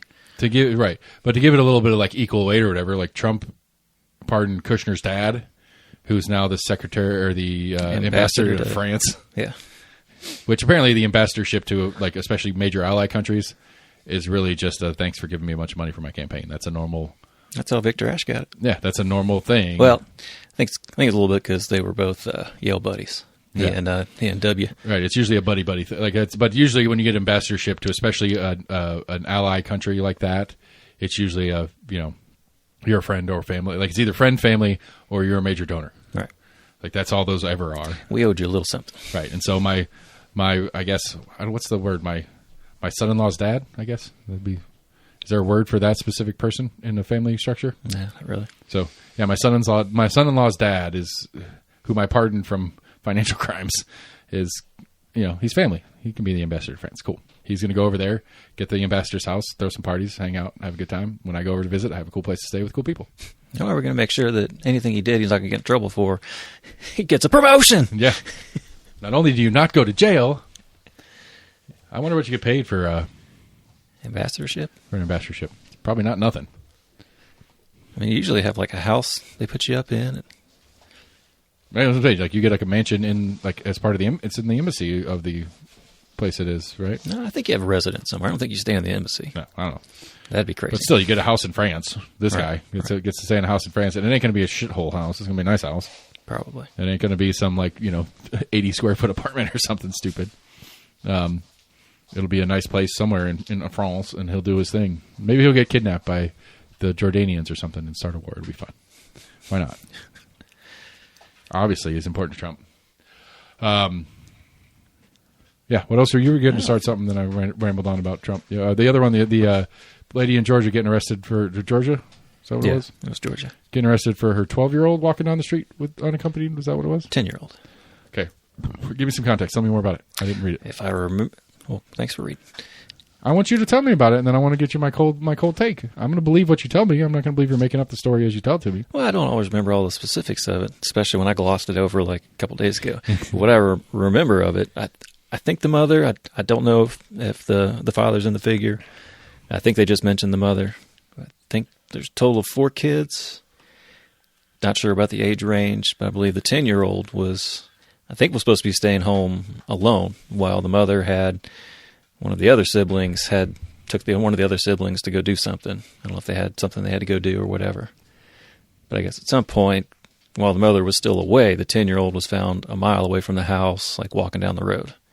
And I think that's where either the cops found him or somebody called the cops and said there was a young kid, walking by themselves down the road. And I guess cops came either that day or the next day and arrested her for basically neglect. All right, so this took place in Georgia, according to... All right, so this is from WATE Knoxville on November 20th, 2024. On October 30th, a Marine Bluff, Georgia mother was arrested after her 10-year-old son was found walking alone about a mile from their home. The mother, 41, is facing charges of reckless conduct, according to reports by News Nation and ABC. They say the mother of 4 was at an appointment with one of the other children when their son went for a walk. ABC really reported that day that deputies arrived at her home and arrested Patterson, claiming that leaving a 10-year-old at home alone was illegal. Patterson's lawyer told News Nation that isn't the case. And if convicted, she could face up to a $1,000 fine and a year in jail. Reportedly... yeah, this was kind of odd. I forgot about that. Prosecutors offered to drop the charge if she signed a safety plan that would require her to place GPS tracker on her son's phones. She said she didn't feel like she could sign it because she would be agreeing that there was something unsafe about her home and parenting decisions, and she doesn't believe that. In Tennessee, there is not a legal age requirement for what age a child needs to be left home alone, but the Tennessee court's website states that children under the age of 10 should not be left without supervision at any time. Aside from that, the website states that parents are advised to use their best judgment in keeping their child's maturity level in... Yeah, I've seen a couple of these because it's Ask Greg Isaacs. He's like a real big local defense attorney. But a couple of these I've clicked on that are in the Ask Isaac section or whatever. I never see his actual commentary of the actual legalities of it. Right, because so to finish the story real quick, in this week's Ask Isaacs, 6 News, Lori Tucker and Attorney General Isaacs discussed the case and what Tennessee law requires of parents. Oh, you just got to click into a different link.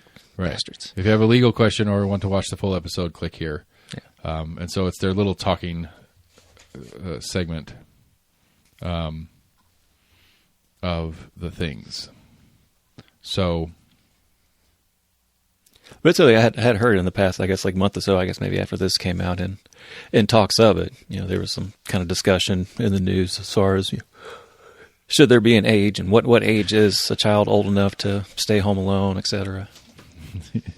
That's one of my favorite topics, age of consent questions. I don't know. I mean, I think the Tennessee whatever thing that they're referencing in here, the court's website says children under 10 should not be, but it's not a law. It's just that's their take on it. But use your best judgment and keep your child's maturity level in mind. I don't know. I mean, I'm pretty sure I left that one alone a couple times under 10. I mean, I would think if that happened here, I mean, it being a little gray area since it's not a law, but I mean, it could still be considered neglect if child services was called. And they were like, hey, you're constantly leaving your child home alone while you take your other kid, to a doctor's appointment, dentist appointment, whatever, but you're still leaving your 10-year-old in a home by themselves for an extended period of time. I mean, you'd I would think child services would have to somehow have some argument for that it's harming the child in some way. Right. Because I would bet you that if I asked that one, his argument would be that it's more harmful to him that I take him to the dentist with his brother than him chilling at the house playing games on his phone or whatever he does when... But that's not a factual harm to him. What's mental anguish, right? But I'm saying, what's the harm to him leaving him home alone? Again, it's a question of maturity. It's a question are they safe by themselves? Some kids are right. Are less I think safe. the other side. I think the other part of it too is what safety protocols do you have in your house? Is your neighborhood a safe house or a safe neighborhood? Is it a place where there's often break-ins and burglaries? Because then I would argue that no, it is less safe to leave your child home alone if there's a lot of crime that's going on around your neighborhood. Because a wily criminal would be more likely to, go into your home when they only have to fight a kid off instead of adults, I would think. Yeah. I mean, it's interesting because I've seen other things, of young and teenagers in like New York City, that live in the city and, take the subway to go to school or walk, 5 or 6 blocks to school. Yeah. I mean, there's some, like one of our, there was this kid that used to come home to school with us when we were in elementary school because they live in the parent whatever zone. I can't remember what it's called. For Knox County schools, if you live basically within a certain number of feet of the school, you don't get bus service. You have to walk. But he lives, where the fire station is over there in North Shore? Yeah. He lives in that little neighborhood right behind there. He has to walk to school from there. It's not far, but there's no sidewalks. Right. There's nowhere to walk. And it's like before daylight saving kicks in at 6 o'clock or 7 o'clock in the morning when he would have to start walking to get to school on time. Yeah. It's pitch black on North Shore. And there's no sidewalks. There's no shoulder for big chunks of that. But in the morning side of it, his mom dropped him off on her way to work or whatever. But in the afternoons, he was supposed to walk home. And she's like, I can't, like, it's not that and this was 4th and 5th grade that we were doing this with him. And it wasn't a question of whether she felt like he would be safe once he got home. It was just not safe for him to get home. Right. And she said that she'd called the school board and pitched a fit and had a bunch of fights about it because she's like, you can't tell me a bus doesn't drive by there. It's not even, it's like, yeah, you can't say the bus doesn't ride by there, but you also can't tell me that it's safe for him to walk from there.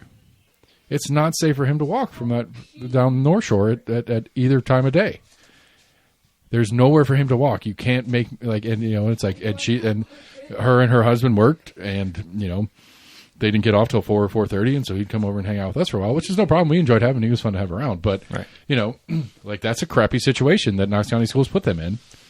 And there was no remedy for it. There wasn't even like a, hey, we'll get you the special Knox County school shuttle to pick him up and run him back and forth. Because that is a reasonable complaint on her part, I believe.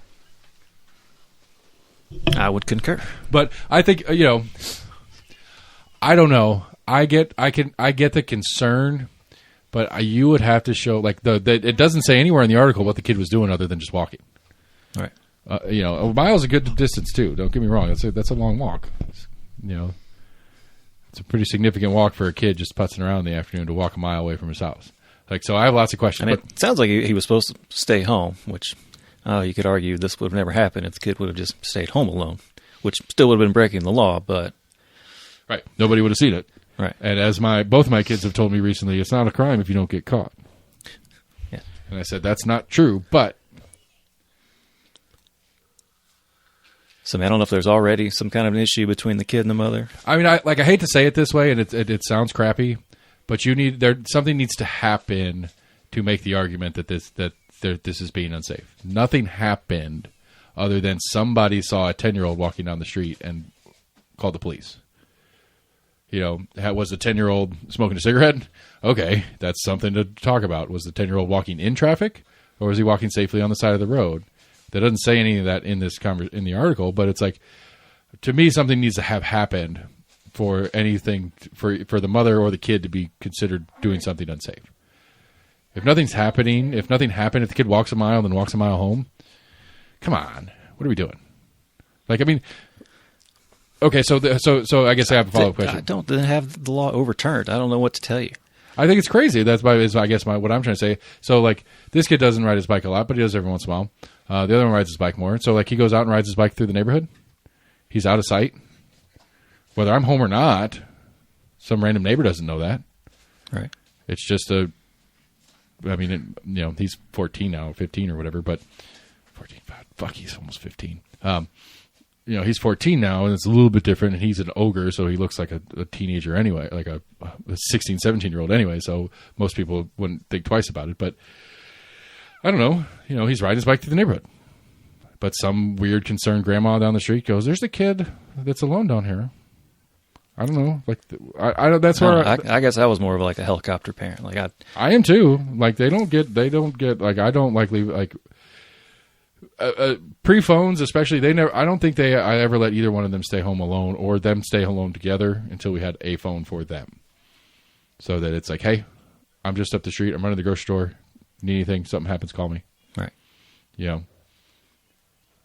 as long as they had access to me when it was there, that's when we started doing it. But I mean, he was probably 10. It's about the time we started. The other one was 12 or 13. I mean, 12 I'm more questionable on, but 10 still does seem kind of young. I trust this one more than the other one, though. Right. And so it's like this one. one. I think as a parent, you definitely take that on a case-by-case basis. Like you should know whether or not you can trust your kid to stay home for 20 minutes. I think hey, I'm going to run up here to the store. I think the moral of the story of this conversation is that a fixed number makes no sense because it could be applicable, it could not be applicable. Well, I mean, if you're going to make a law, you have to put some kind of age on it. You can't just put in, which to me leans in when reasonably responsible.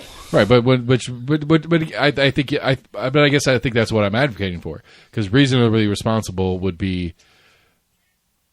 lack of an event showing harm. You know what I'm saying?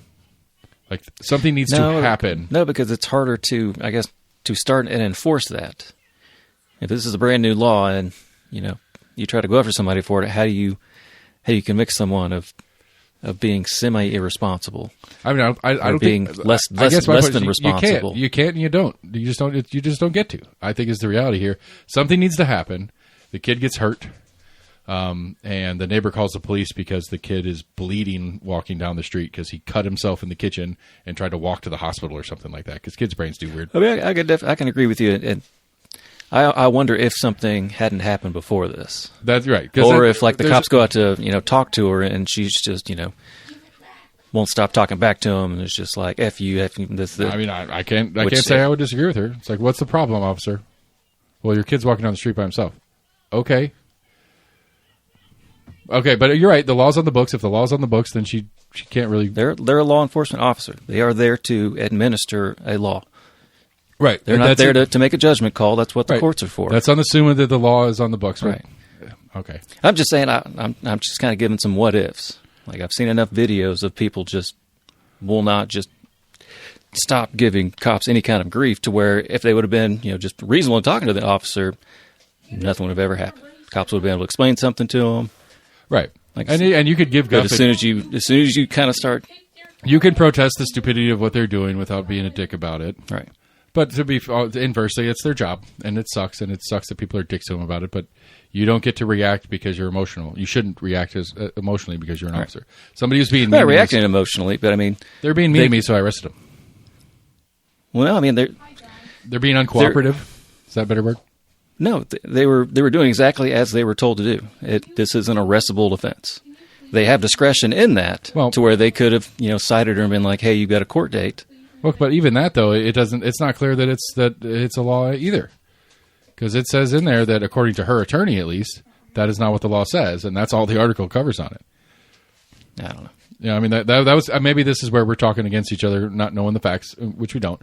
I'm assuming that it's an arrestable offense because they actually took her in and arrested her that afternoon. I mean, even in the phrasing of it, it says that reported later that day, deputies arrived at her home and arrested her, claiming that leaving her 10-year-old alone was illegal. Her lawyer says it isn't the case, and then this reference to it could be a year in jail or $1,000 fine does at least infer that there's some law on the books, but it is unclear what the details are by the article, because claiming is a qualifier to say that it's unclear, at least whoever wrote this article. I mean, it's the same thing as it's allegedly done something. They haven't been convicted of it, so I don't think they can really say that she committed this crime. No, they're claiming that leaving your kid alone is a crime. They're arresting her for allegedly committing that crime, but claiming says that it's not clear that that's a crime. Okay, well, I guess if it's not a crime, that if they're convicted for something that's not a crime, they could go to jail and get fined for something that's not a crime. It's obviously a crime if there's penalties and fines attributed to it, yes? No. No? Not on what they're just making it up. They're like, this could be... this is, you could get a year in jail for, littering. Sentences. So, I mean, we're just guessing that she could also get this same fine for a totally thing that we're not even sure if it is. From the two sentences that the story gives us, it is not clear at all. You're reading too far into claiming. Jesus. But this is claiming, so that means that they're not even sure about it. I think you're reading way too into that one word there. I mean, we're talking legalese here, buddy, so words matter. This is weird, like third parties. This is like ABC reporting of what the cops were claiming. Right. This is Knoxville ABC reporting what ABC reported that News So Nation would it be different said. if they stated? Yeah. Stated that leaving. Yeah. That it's more believable? Yes. Okay. They were arrested her stating that, like, they arrested her on charges of whatever the law is. In the state of Georgia, it is illegal to leave your kid at home alone if they're 10 or under. You gotta buy them if you really want. Or maybe that would be arresting her on charges of XYZ. And XYZ comes with a possible 1 year in jail. This could have been very well written by AI. We don't even know. It's a good point. That's a very good point. But I'm just saying, like, that's a really poorly, like, it's a really poorly worded sentence that opens up a lot of argumentative places for me, at least. Maybe that was because it's the sentences that lead up to, ooh, click here now for more information. Yeah. Maybe it's meant to, like, leave you confused of, like, I need to know what Isaac said. Yeah, maybe, yeah. Well, they win. They got the click through to the follow-up story. Ooh, she's kind of hot. My face is literally on you. You've been tagged. All right, here we go. Yes, Boom, baby. No, I don't have it running through the system. buddy, I tagged you. Give me Oh, here GoFundMe raised $43,000. All right, so here's the News Nation version of the story. Georgia mother arrested last month after a 10-year-old walked about a mile from home to a Dollar General. So he was going somewhere. New details. I like it. All right. Brittany Patterson, 41-year-old, was charged with reckless conduct. That would be the crime. The crime is reckless conduct, and it could be a year in jail and up to a $1,000 fine. Patterson and her attorney, De Lugas, tell News Nations that they're not suing authorities yet. Quote, I was shocked, I am angry, frustrated, possibly all those things at once, Patterson said during an appearance on Morning in America. Mostly I was just trying to be calm for my kids because I didn't want them to worry. Patterson was at an appointment with her other child when her son went on the walk. She said it's not uncommon for children to walk around Mineral Bluff, that's this town, the population of 370 people. How many cops do you think they have in a town of 370 people? Like 5. 0. They're all county. But anyway. They probably have like 5. You're right. They probably have like 5 that are... and that's the totality of the story on this page. Nope. Here we go. The deputy told Patterson it is illegal for a 10-year-old to walk into town. But according to De Lugas, her attorney, it's clearly not. It's that authoritarian. My judgment rules your judgment as a parent. My judgment rules your judgment as a parent. De Lugas said, "If you don't think it's safe for people to walk around on the shoulder road, we'll put up a sign that says no pedestrians allowed." A GoFundMe has been launched. She's raised $43,000. Okay, so on our little argumentative point right there, the crime is reckless conduct, and so we need to look up the Georgia code that says what constitutes reckless conduct. According to the police officers, they believe leaving your kid at home alone at 10 does constitute that. Patterson and her attorney don't. So that's what the case is. Anyway, I don't get it. I think it's crazy. I kind of agree with the attorney. It's a little authoritarian. I don't think it's authoritarian. I mean, okay, so I think it is authoritarian. So what are my options as the adult in the situation? If I work and I can't afford, literally, this is a common issue with plenty of families that have both parents, a single parent, any combination thereof. I work full time.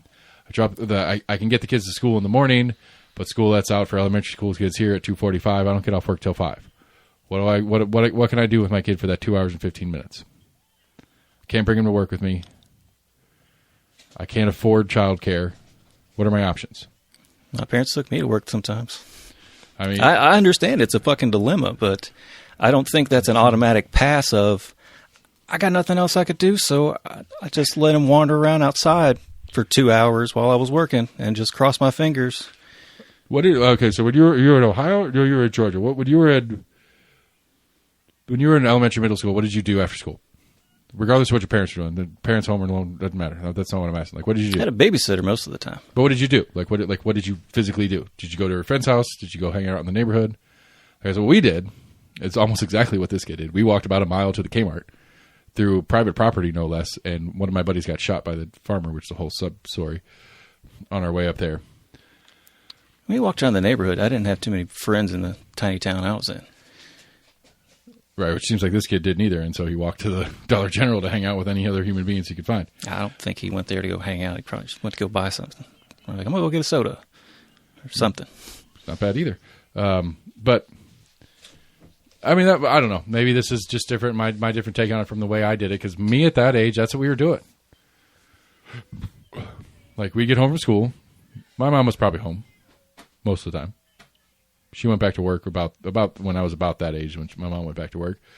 But I had friends who we'd ride the bus, we'd get off the bus together, we'd go usually all through our own houses, dump our backpacks off, maybe grab some food, and then we'd end up meeting up at somebody's houses or at the vacant lot that was on the corner or back at my house, because my house was the closest house to the path that we took to get to the Kmart.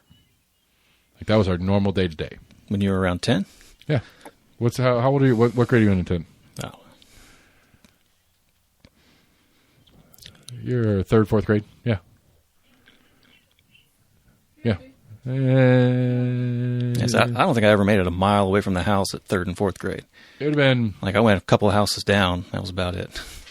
It would have been... I was a year or so older. I was maybe 11 or 12 before we started... it would have been fourth or fifth grade before I started going up there. Yeah. To my recollection. No, I mean, I admit it's in a gray area. I just like here's I guess my general take on the premise of this. If you were going to require something as the state, you have to pay for it. If you're going to require me to have supervision for my children at all hours until they're a certain age... There's not a state law that says you have to feed your children, but there's an expectation and you can go to jail for not feeding your children. Okay. So should it be a state law that just specifically says? I mean, we do have measures in place that if you have... literally can't afford it, the state will step in and help you with, like, SNAP cards and shit like that. Right. But, you know, like, if you're going to mandate that your child has to be overseen at all hours of the day until they're a certain age, then in a reasonable amount of time, the state should be able to should be covering a portion of that. If you have to work, if you have a 9 to 5, I mean, this lady didn't even have a 9 to 5. This lady was out running her other kids around. But you know, if you have a 9 to 5 and you have things to do in the afternoon, that dragging 4 kids around is more labor than it's worth, and the state requires you to bring your kids everywhere, then they should pay for your gas or something. I don't know, like, make it make sense. If you're going to make me do something, then you should fucking pay for it. So in this instance, the state should give her gas because, for whatever reason, she didn't take one of her sons with her to this appointment. Like, again, we don't know the details here. It could have been that she had pulled kid A out of school. Right, just kind of in your idea of they should give them gas. I mean, gas money to drive them around. I don't like that was a throwaway. I think if you're going to require oversight, then you should give me money to hire a babysitter for I think the state law leans more into, I guess, just allowing your kid to, I guess, wander in this town for whatever reason. Like I think even unseen, I would say the state law is probably more lenient if the kid was just home alone. Which even then, our courts, they don't say it's illegal, but even the courts suggest that we don't recommend that you leave any child under 10, home alone. Right, but that's at home. Right. So, and I'm saying, I think even the state law wasn't so much that, she left him home alone. It was just that he was found a mile away from the house. Right. So where, she didn't even know where he was. So, I mean, if he got hurt, I highly doubt that the mother even knew where this kid was. Right. It implies so then that leans toward neglect as well. Like, well, you didn't even know your kid went to the Dollar General store. My mom didn't know where I was half the time when I was that age either. I agree. But that's what we want when we're kids. And that's how we live. That's how we learn and grow up. Like, I think, I guess I maybe to get more root causal here, I think this general helicopter parenting thing, which I do too, don't get me wrong. I'm 100% a helicopter parent, as you referenced yourself as earlier. I think that is generally a net negative for us as a culture in the United States right now.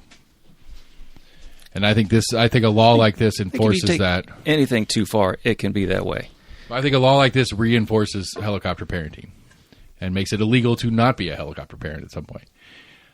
Like I struggle with it, and I need to get better at it. Like I mentally try to be able to go, oh, just drop my kid off at the mall. I know he's at the mall somewhere. It's a big place. But I mean, what did we do at the mall when we were in high school? Just walk around, follow chicks. Right. What did we do? The handful of times I went to the mall, we were high, we were drunk. We were doing all sorts of stupid stuff that we shouldn't have been doing at the mall. I was there drunk once, and that was a bad idea. Yeah, it was a very bad idea. One of my fun favorite little memories of you is that one time we did that. Yeah. So the entrance that's over there where it's not the Belk entrance proper, it's the actual generic mall entrance that's next to it. That's down there on the lower level between Dick's and stuff like that. We were chilling out on the little benches out there, and you puked all over the ground. Yeah. You remember it? Oh, yeah. And there was some sort of plant that had been shedding some seed pods or something. Yeah. And I was like, what did I eat? And you're like, what did I eat, man? And I remember that. Like, I remember that so vividly. And it was And then we saw mall security, like, driving around, like, not far in the parking lot where we were at. And Oh, like, we come were on, let's go. You guys standing like, left me behind. Like, guys were almost like, take off, like, booking it through the mall. I just threw up. I'm like, trudging behind you guys, like, slow down. I just threw up. hey, you man down. You leave him behind.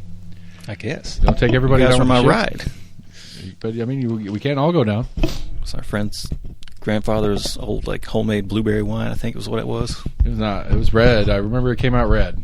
I don't remember what it went in as. I don't think I drank that day. I think it was just you guys. Blueberries aren't actually blue. They're purple. Right. They're actually white. Nah, it's just the weird coating on the Yeah, outside. I know. Anyway, I don't know. I don't know. I don't get it. I think it's. Man, I don't think there's any way they're going to give her any kind of jail time for this. I hope so. I hope not, really.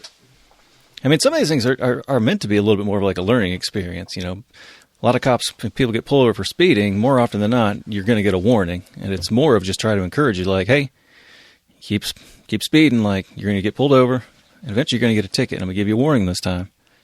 Slow it down. So I think some of it's in the guise of that, and I can see how it can be seen as overprotective, I guess, over-regulative. Yeah, I mean that's how I see it. It's supposed to be a little more of a deterrence. And again, I think I agree with you on that. It's a deterrent. It's like this crazy world we live in where there's a nonprofit that exists that's out there putting signs up that says, make sure you look in the back seat before you get out of your car. Don't forget your baby's in the fucking back seat. It's I think it got passed to be a requirement in any all new cars, like starting in a certain year, having rear sensors. To say if there's a baby in the baby seat? Yeah, they had to tell you if it's occupied.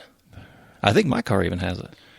I mean, I think mine are just like seat belts. That's a sad state of it. Like this, like we were joking earlier about how non-natural humans are. This is what happens when you fuck with evolution. This is what happens when you're too smart to actually bother with evolution. Like well, we can create an app for that, or we can create a sensor for that. Like I balk at it too, and I'm like, I'm not advocating some sort of eugenics that we kill all the stupid people or anything like that. That's not what I'm trying to say here. But for fuck's sake, like we've got to draw the line somewhere. Like this, like yes, walking down the street. Like if I was walking into a parking lot and somebody left their baby in the backseat of the car, I'd be like, hey.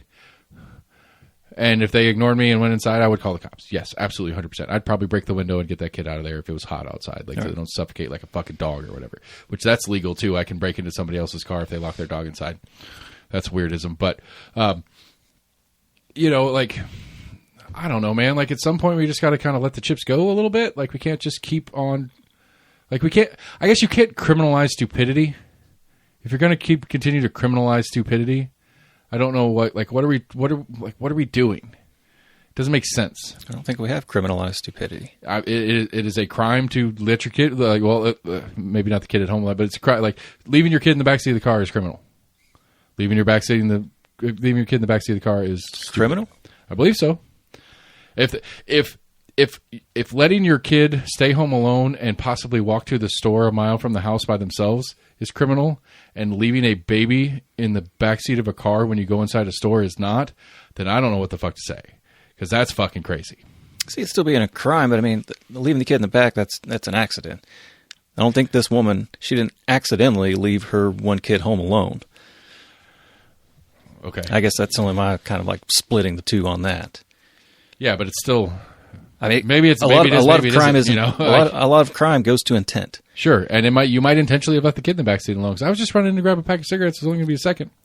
Possibly. I knew I did it. I knew I was doing it. And the only real pass I can really think of that is like a newborn parent that they haven't slept in like 4 days, to where they're just out of their mind when they pull up to the grocery store and like, I just need to get formula and blah blah blah. Formula, diapers, and forgot. Yeah, I get it. I will bet you. That's one of the few cases. Like I will bet you dollars to donut that is not the average case of when that happens. No, I'll bet you a sportsman's license that it is more common that the excuse is I was just going inside for a second, not the oh my god I haven't slept in a day. Just forget how long they've spent inside of the grocery store or whatever. No, because any amount of time is too long. Even if they literally just did go in for a second, that's too long to leave a baby in the backseat of the car unattended. I'm thinking small child, sorry, not baby. Yeah, that's my take on it. Is that it's like, oh, I was just running inside for a second. Like I leave the fucking car running when my 10-year-old's in the car for me to run inside the shop for a second. And that's bougie. Just roll the windows down. I know. Unless it be middle of the summer, I'm down with that. I've changed my tune on that. I'm like, no, you come inside. Like 9 months out of the year. You come inside and clean something while I'm talking to my staff real quick. I like that too. Or you could sit out here and be hot. I don't care. Yeah. Which one do you want? That's what you got to do. Middle of summer, like I'm taking the keys with me. You coming inside, or are you going to stay out here and sweat it out? I'll tell you what. Like you'll be like, you're making I'm going to Firehouse. Bougie cars jokes. Like probably the most like bitch move that I've done on myself in a long time is it's cold today. We were talking earlier. It's 17 at sunrise, something like that. I was going to take the pickup truck to the dump with all the trash in the back. It doesn't have working heat or air right now. Mm-hmm. I literally was like, it's too cold to get in the truck. And so I ran other errands and left the trash in the back of the truck for tomorrow. Like, I'm getting a little soft, I'm not going to lie. The heated leather seats in the 4Runner. I have been enjoying nice. The butt warmer. The seat heaters. They're great until they're not. Like mine warm up pretty quickly. Mine do too, but then I'm fucking sweating. Like, there's a very short window where it's like, Do you have just like a high-low? No, it's like a little thingy. Like mine's got like 3 settings, right. like a low, medium, mine's high. A little wheel. But so like I'll get in when it's cold and I crank it all the way up and then I'll be driving and I don't think about it. All of a sudden like my ass crack starts sweating. I'm like, okay. Yeah. Even like 2 for me gets warm pretty quickly. Yeah, it's a great thing to have. I'm not gonna lie. First world problems, bitches. Yeah. But I think this whole conversation of the car seat thing and the whatever, this is that nanny state stuff. This piles into that nanny state stuff that people reference to me. Well, I do like once or twice out of the year. I think they usually do it right around like school starting. Like the state will have like T-dot places you can go, and they'll have you we did like, it. Hey, are you a new parent? Like on how to put the thing in right. Yeah, we did it. How to like properly strap in. It's something a lot of like new parents just don't know about. They don't have that many friends that have had parents, and especially like all my friends have like parents. 20 different types of like seats, like front facing, rear facing. Because I mean, when we were young, there was no rear facing. Everything faced forward. Yeah, like there weren't a bunch of random anchors that were like positioned in the vehicle to get the seat in right. Right. You just had the seat belt. Yeah. And even then, they like the new ones, like it's like this random things you learn as a parent. If you pull the seat belt all the way to the end, and then slowly release it, it won't come back out any further. That's one for strapping the seat in, right? Until the seatbelt gets all the way back to its resting position, unbuckled, it will not move out. Once you get if you go all the way to the end and slowly go back in, it won't go back out at all. And so that's when you're putting your car seat in. You pull it all the way to the end, buckle it, and then tighten it as tight as you can, and then that belt will not move at all. Yeah. Where like normally, like if you're just cruising along and you just kind of yank on the strap or whatever, like because it itches or whatever, it just moves out of the way. Although my wife has a crazy tendency of like... She put it behind her. No, she just has this crazy tendency of like she moves whenever she needs to do it. I don't know if she yanks too hard because it's a centrifugal force thing the way that thing works. I've done it before. Yeah, if you start yanking And if too you hard, yank it it'll real lock. hard, it'll lock. And I don't know if she's just like it's a patience issue for her that she pulls too hard when it's bothering her instead of just like slowly pulling it out of the way and scratching or adjusting or whatever. And so like it's all the time where she gets herself locked into the seat for a second, until it resets and does its thing. Like she's just got a tendency. Like I don't know, she's bad with certain technologies. Just really fuck with her. Like she has an iPad that has nothing on it, and it runs slower than my phone that has everything you could possibly squeeze into a phone on it. Like I can't figure like if there's something about her touching technology that just doesn't let it work right. She has some sort of she might be a witch. I don't know. She's a redhead. So Well, might just be getting old. Have you looked up to see if it just doesn't no, have much RAM? Yeah, I bought it. It was your Christmas gift like 2 years ago, which is fairly old for an iPad. Don't get me wrong, but it's not like. Yeah, I don't But know. it's like consistent for her. Like I'll get her one, and within like a year, it's working worse than my thing that's 4 years old. Tell her stop watching porn on it. That might be it. But yeah, this conversation to me is goes into that nanny state conversation, where it's like the state is a better parent than you're a parent over and over and over again. Which I don't agree with the state of Tennessee's inverse argument of the parents make the best choices all the time, so let's get rid of public schools. I don't agree that the vouchers are the right answer or that kind of thing, whatever, that part of the argument. But like it's like I guess to me that's like that's the natural state of things. It's either the state is right about everything or the state is wrong about everything, and that's how we live in politics. And I guess to me, I tend to lean more on the state is wrong about everything. Is my general stance. I don't know. I'm trying to simplify it, and it's complicated. Most things are. Yep. You know, it's not complicated. Weird shit. Weird shit's not complicated. It either is or isn't weird. It's that simple. Oh, man. I closed it out. Oh, okay. I'll give you more time. Take your time. I was trying to see if I couldn't find that Georgia law. That was going to be hard to find.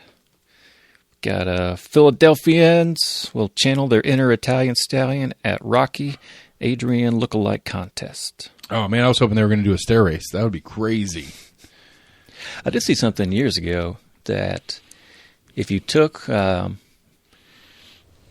actual places that are shown in the movie of him like running through the city, like if you went from like the one how the actual scenes go together, Yeah. that it went something crazy like a 70-mile run that he was doing, And all twisty Like and turny. You'd be like, yeah, because it shows him like running through the city, and then he Right. stops at I think that's a art museum or So, something.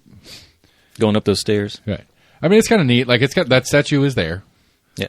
which is kind of cool. Like, that's pretty impressive. Like, as an actor, like you can have like a star on the Hollywood Walk of Fame. That's cool.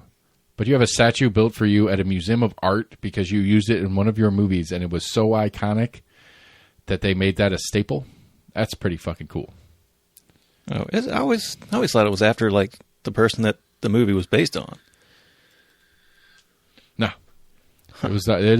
That is Sylvester Stallone as Rocky in that statue. Well, I'll be damned. Yeah, Because it's based on, I can't remember the guy's name, Rocky Marciano or something. I don't think so. It's not Rocky at all. The I don't think so. I thought the character was actually based There is on someone. there is a Marciano or whatever, but Looking up the Rocky statue. which boxer? Chuck Wepner. Wepner. Rocky film series was inspired by the life of professional boxer Chuck Wepner, who almost beat heavyweight champ Muhammad Ali in 1975.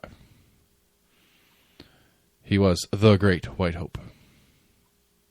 That actually wasn't true. That was a different movie. Iconic fighting style came from boxing legend Rocco Francis Rocky Marciano. There you go.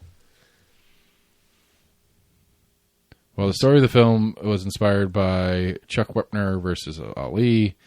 The inspiration for the name, iconography, and fighting style came from the other one. So it's both. Oh, okay. You were right, too. We were both right.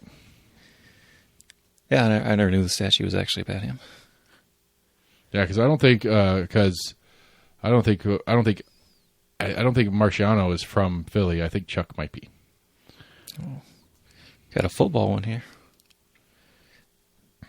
I don't know how to pronounce it correctly. No Bevo.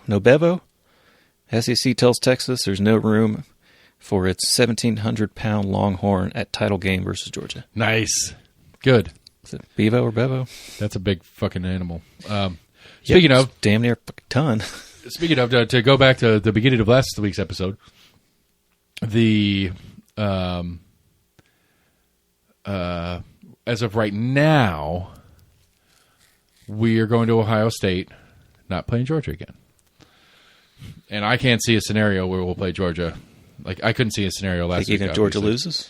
I think if Georgia, like, if the way the bracket's currently set is assuming Georgia loses. The only way Georgia moves is they win, because if Georgia wins, they'll jump up to the 4 seed, and it'll kick Texas into the 5 seed, or maybe the 6 seed. But if Georgia loses, they're going to be the 7 seed. Ohio State's the 8 seed. We're the 9 seed. I can't see a scenario where Ohio State can't overtake Texas, even if Texas loses to Georgia. Ohio State can't win the Big Ten because they're not in the Big Ten championship game. That is Penn State and Oregon, or Indiana and Oregon. It's Oregon and somebody is in the Big Ten championship. Ohio State's not there, so they can't move. They're stuck. I think there was one scenario with somebody put together where Tennessee could move up to the 8 seed, and I think that's if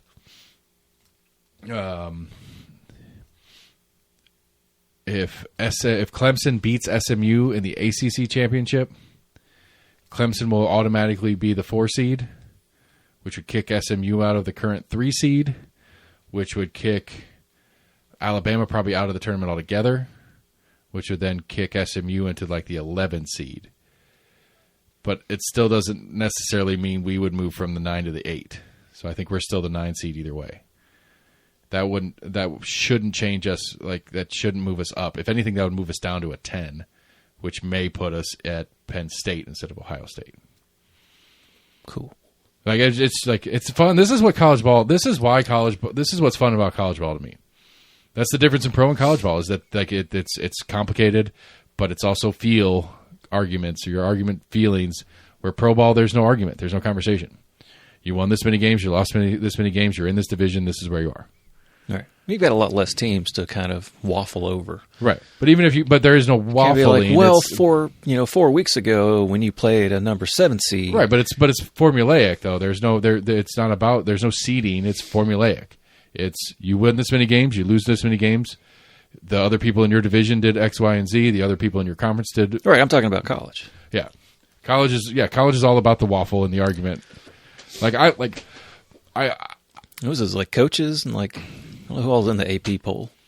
The AP's, it's AP, right. But it's the actual it's coaches and writers. The input, coaches and writers. Okay.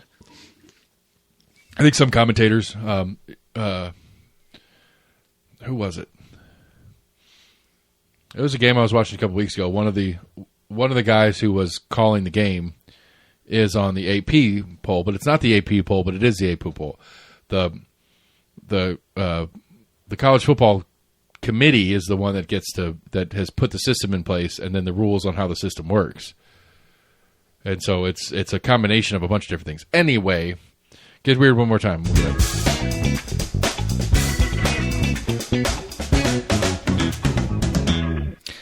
Brain rot is the Oxford University Press word of the year. It's defined as the supposed deterioration of a person's mental or intellectual state, especially from consuming too much low-grade online content. I get it. Not so much news of the weird, but yeah, I don't. I always find it's interesting when it gets down to the end of the year, like the Webster's as the years start wrapping things up, new words. Or sometimes it's just new words they add, or it's just like weird nomenclature. I'm very interested. I'm like, how do I word this that isn't like super conspiratorial? Because it kind of is. I feel like we are in the last throes of legacy media trying to fight back against the internet. And I agree, the internet is a shit show, and it's a mess. And it is incumbent upon me and you and everybody we know to put energy and effort into seeking out bipartisan, complicated news sources that aren't telling you what you want to hear, but are telling you the truth.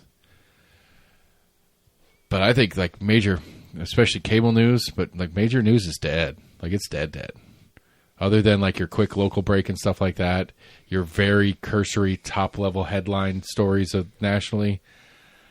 I think like cable news, like news junkies, political junkies especially. I think your CNNs and your MSNBCs, Fox is still kind of strong, but I think even that's on its way out. I think we're done with it as citizenry. I think this election is I think this election says that we are. I think a major factor in in Trump's victory was his podcast tour there at the end of the last couple months. I think it definitely helped. I think his appearance on Rogan. Maybe inversely, I think Kamala's refusal to do Rogan was probably more damaging to Kamala than Trump doing it helped Trump. Does that make sense? Yeah, but I mean, to her credit, I wouldn't have gone on there after I saw, I guess, his subsequent interview after he'd interviewed Trump. You know, maybe it's because he had like some of his bros on there, but were basically like laughing. I mean, he was trying to be semi-serious of like, I just want to have a conversation with her. I mean, that's always his thing. Right, but then they made a bunch of kind of like underhanded jokes that made it pretty obvious to me, at least, of watching it, that it wasn't going to be an impartial like interview. Like he'd already kind of like made up his mind that it was going to be a kind of joke interview, or it wasn't going to be a good one anyway, because they were already. That was like the big talking point they can't sit. She can't sit down and talk for 20 minutes. I truly think that he was a little irked by it. Like I truly think that because I don't know if it's the episode you're referencing or one of the other ones. Because like I said, I listed the. I want to say it was like the. Do you know Josh Berlin's mom is? I'm sorry. I don't think so. Bette Midler. No. Yeah, not Bette Midler. What's the other one? Fuck. I saw it last night. There was a thing. Anyway, sorry. Lily Tomlin? No. The other one. Anyway, sorry. I want to say like Ari Shaffir and a couple other people. I want to say it was like some of his kind of like friends that he had on like the day after. But I want to say it was within a show or two of him interviewing Trump, where they were talking about the interview. I think he was really pissed off because I don't think he really wanted to do either. I think he was willing to do them if they were willing to do them, and I think Rogan was a little perturbed that the Harris campaign kind of. I think the Harris campaign. I think he was mad that the Harris campaign kind of let him believe that they might be doing a show, and so he went ahead and did the Trump show and booked the Trump show, and then the Harris campaign backed out, and so any effort of impartiality on his side. I don't know who really backed out. Well, no, the Harris campaign said you can come to here and set up and do a show at our thing for 45 minutes. That, according to Rogan, that's what he said. I did hear that. He said that they gave him the option. No, I want to do it in my studio. They gave him the option to fly somewhere and set up a temporary space and a much short, like a limited time frame show. Right, is what they gave him, and he's like, no, I'm doing my show in my space. If you want to, like, and I think he was upset that because I think if he knew that Harris wasn't going to do it, he wouldn't have done Trump. I don't think so. I think he did Trump thinking that he was going to do both. It's not going to hurt him. It only helps him even more. Why would he not do Trump? If it was Trump's campaign that reached out to him and was like, hey, we want to come on the show. Because I truly think, because this was from a couple of years ago when I listened to him regularly, because there was the 2020 cycle when he got behind Bernie. No, sorry, the 2016 cycle. When he got behind Bernie, he felt like he got really burnt by just trying to do what he does, which is just talk to people, not do politics, not talk this, that, or the other, just talk to a human being across from him. That he got really burnt by, talking to people, and I truly think that he talked to Bernie, and he thought Bernie was a good dude and an interesting fellow, and he had good ideas, and that he wanted to support that.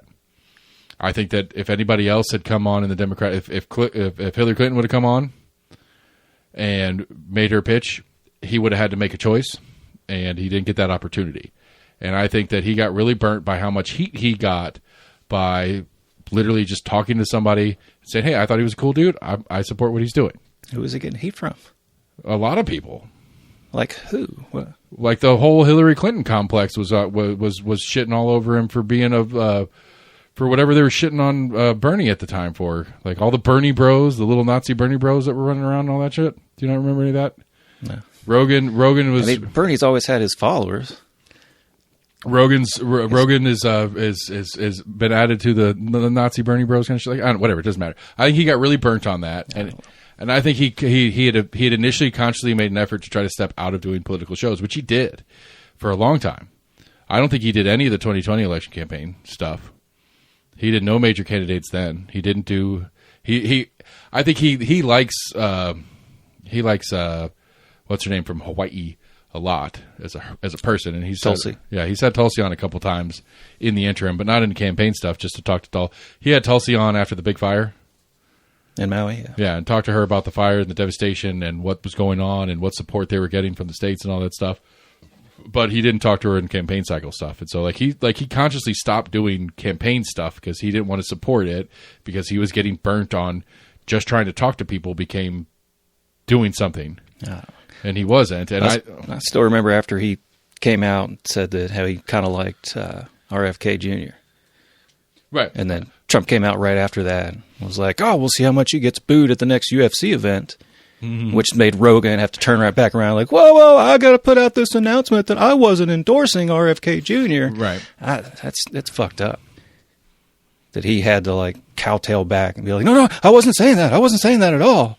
Well, the first question is, was he? What did he say? He just liked RFK or he liked it for president? Did he endorse RFK as a candidate? I don't think he endorsed it, but Trump took it as endorsement by saying something kind about an opponent at the time. Correcting Trump for misspeaking is kowtowing? Yes. I don't know the specifics. It is? Yeah. So you're going to shit on me for you not understanding what I said and me telling you the truth about what I said is me kissing your ass? Hold on, what now? You said that, so Rogan coming out and saying, no, I didn't endorse him, I just said I liked him, is Rogan kowtowing to Trump, giving Rogan shit for not endorsing, for liking RFK. I don't know the story. I haven't followed that at all. Yeah. So RFK comes on? In my opinion, yes. RFK came on the show. No, I think he never came on the show. I think this was, it's probably like 3 or 4 months ago. I mean, okay. Whatever. I don't know if RFK's ever come on the show. He did. I can't listen to RFK long form. Right. I cannot listen to him that long. I don't know if this was... he does. Like he feels like he's about to throw up every time, like every 3 words. It's voice box, like dysphonia or something. Yeah, I can't remember. Yeah. I'm not like it sucks. I apologize. I shouldn't make fun of him. It's actually a physical trait that he can't do anything about. But it's really like he sounds like he's 90. Like he sounds older than Trump or. It does sound like he's trying else. to like get the words out, and I think it's get trouble like this voice box, I guess. Yeah. But yeah, that was my kind of understanding of it, or my opinion of what I saw of it, and my recollection of Rogan having to respond to Trump coming out and basically saying, yeah, I don't know. I mean, I would take that personally. Like, what the fuck? Like, you hope I get booed next time at my next UFC event? Like, okay, cool, thanks. I don't think I'm going to get booed at the next UFC event I go to. I'm kind of a big deal at these UFC events. Right. Just saying.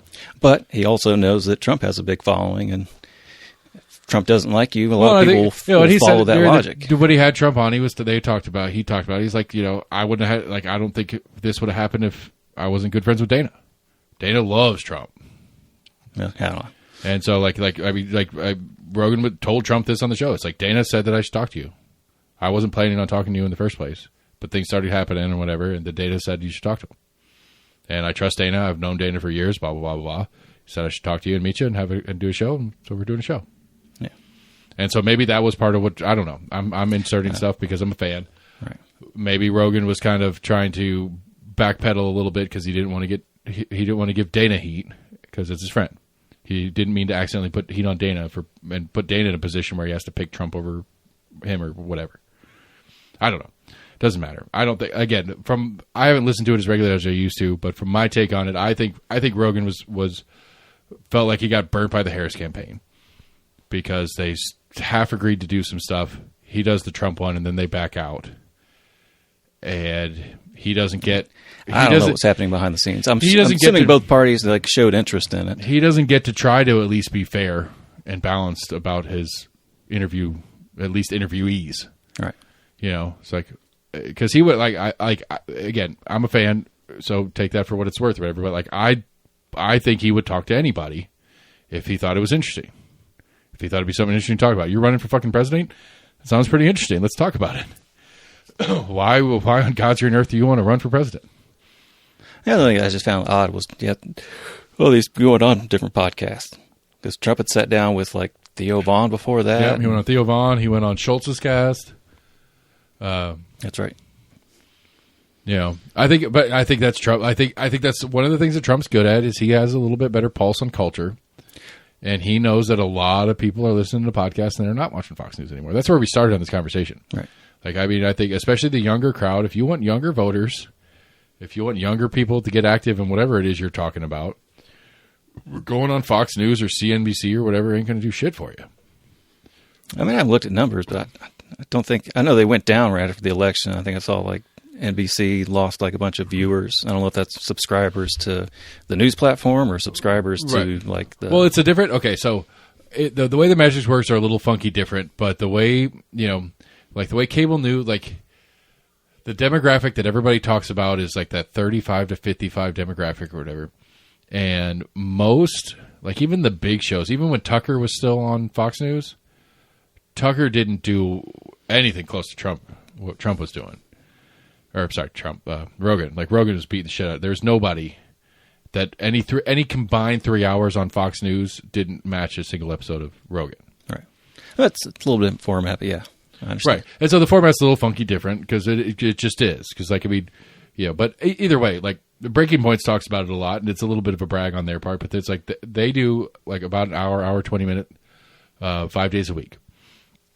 Their Wednesday, like they were talking about, like their Wednesday gets more YouTube downloads, which is one of multiple formats they do their thing on, than I can't remember what the comparison shows they did, but some of the quote bigger shows on CNN. And they're like, this isn't us trying to brag. This is just trying to just talk about the metrics and the way they work. Because they compare themselves to Fox and stuff too. They're actually a little behind Fox. I still think it's like an odd comparison. I'm assuming they're comparing it to shows that are on like live during segments. So I'm assuming they're talking about numbers of like live viewerships for that CNN, right, 7 p.m. segment. Right, which theirs is, well, but they were only comparing their YouTube to it because I don't listen to them on YouTube. I only listen to them on the regular podcast, Apple Podcasts. But yeah, they're comparing their views of an episode on YouTube versus the Nielsen count for. All right. So again, I guess 6 to 7 hours. CNN's getting like a 1 hour time span to get those numbers, where Breaking Point's going off of their YouTube could look at a 10 to 12 hour window. Well, I mean, it could be like a 2 or 3 weeks by the time. Right. Whenever because YouTube. I'm saying, even give them the benefit of the doubt, numbers. They could still even with one day could look at a 12-hour time span and look, we had that many views in 12 hours. It's like, well, that's different than people watching an hour show at a particular. And I don't time. know if CNN and that's the question but does CNN do their segments do they take segments out and do them on YouTube most of the time? Yeah. Yeah. I think that, but I think if you compare those numbers too, that your alt media is outperforming all of those. Yeah, but I think even those are like the little 3-5 minute sections. No, I think they do like the 20. I think they do like full 30 hour long shows. I don't know. I don't know. I would argue. I've seen segments pop up, but I've never seen like a full story unless it was like an interview with somebody. Right. I don't know how to do the exact metrics, but I would argue that if you figured out how to do the exact metrics and run the stats on it, that Breaking Points, that fucking what's his face, Shapiro, just in the politics segment. Like, I'm not trying to bring Rogan or one of those pop culture ones in. Just like Shapiro and Shapiro, Breaking Points. I mean, hell, like my super crazy libertarian guy probably does better numbers than most of the major cable networks at this point. Dave Smith? Yeah. And it's like, that's a big, it's like, so, but the question is, if you're getting information out to people and the consumption of information and the information you use to make decisions about your life, where are people getting it from? Well, I think it's easier nowadays, kind of in the format, like I'm sure you just listen to Breaking Points, you're not actually watching it. Right. So I think it's one thing that kind of gives that kind of, podcast and whatnot, the ability for people to kind of do more things and just listen. Right, but I think even the radio shows, and again, I agree that the live format handicaps the majors a lot. But I think even in those like nationally syndicated radio shows that are on every talk news station in the country from 12 to 3 or whatever, the old Rush Limbaugh hours or whatever, that kind of stuff. Yeah. Like, I don't even think those are coming close to podcasts. And the question, because you're on just like radio stations, right? But I guess one of the things to like the caveat to me on why I think it's more important is that it's multiples. So you have dozens and maybe 20 and 30 and 50 podcasts that are outperforming what were live shows and stuff like that. And so that means the individual, the people that are out there listening, their total consumption is multiple hours a day of different shows. How's that possible, though? Yeah, I don't know. Like sounds like some bot shit to me. Well, I mean, I do it. Like, I mean, I'll get through. I stay up to date on my breaking points. They do, like I said, they do anywhere between 50 and an hour and 30 a day, and I usually get those done by the time the next one releases. Just driving around, running errands, putting it on while I'm cooking dinner, whatever. I'll usually stay up to date on that one. I can't even come close on Rogan anymore. Now, when I had the old job, I was doing Rogan plus a couple of shows every day. But that's because I had it. But but think about it, dude. Like, now, go to the grocery store. Next time you go to the grocery store, just look around. See how many people have an earbud in. I'll say a lot of people with them in. That's what I'm saying. Like, that's what people are doing. I don't think.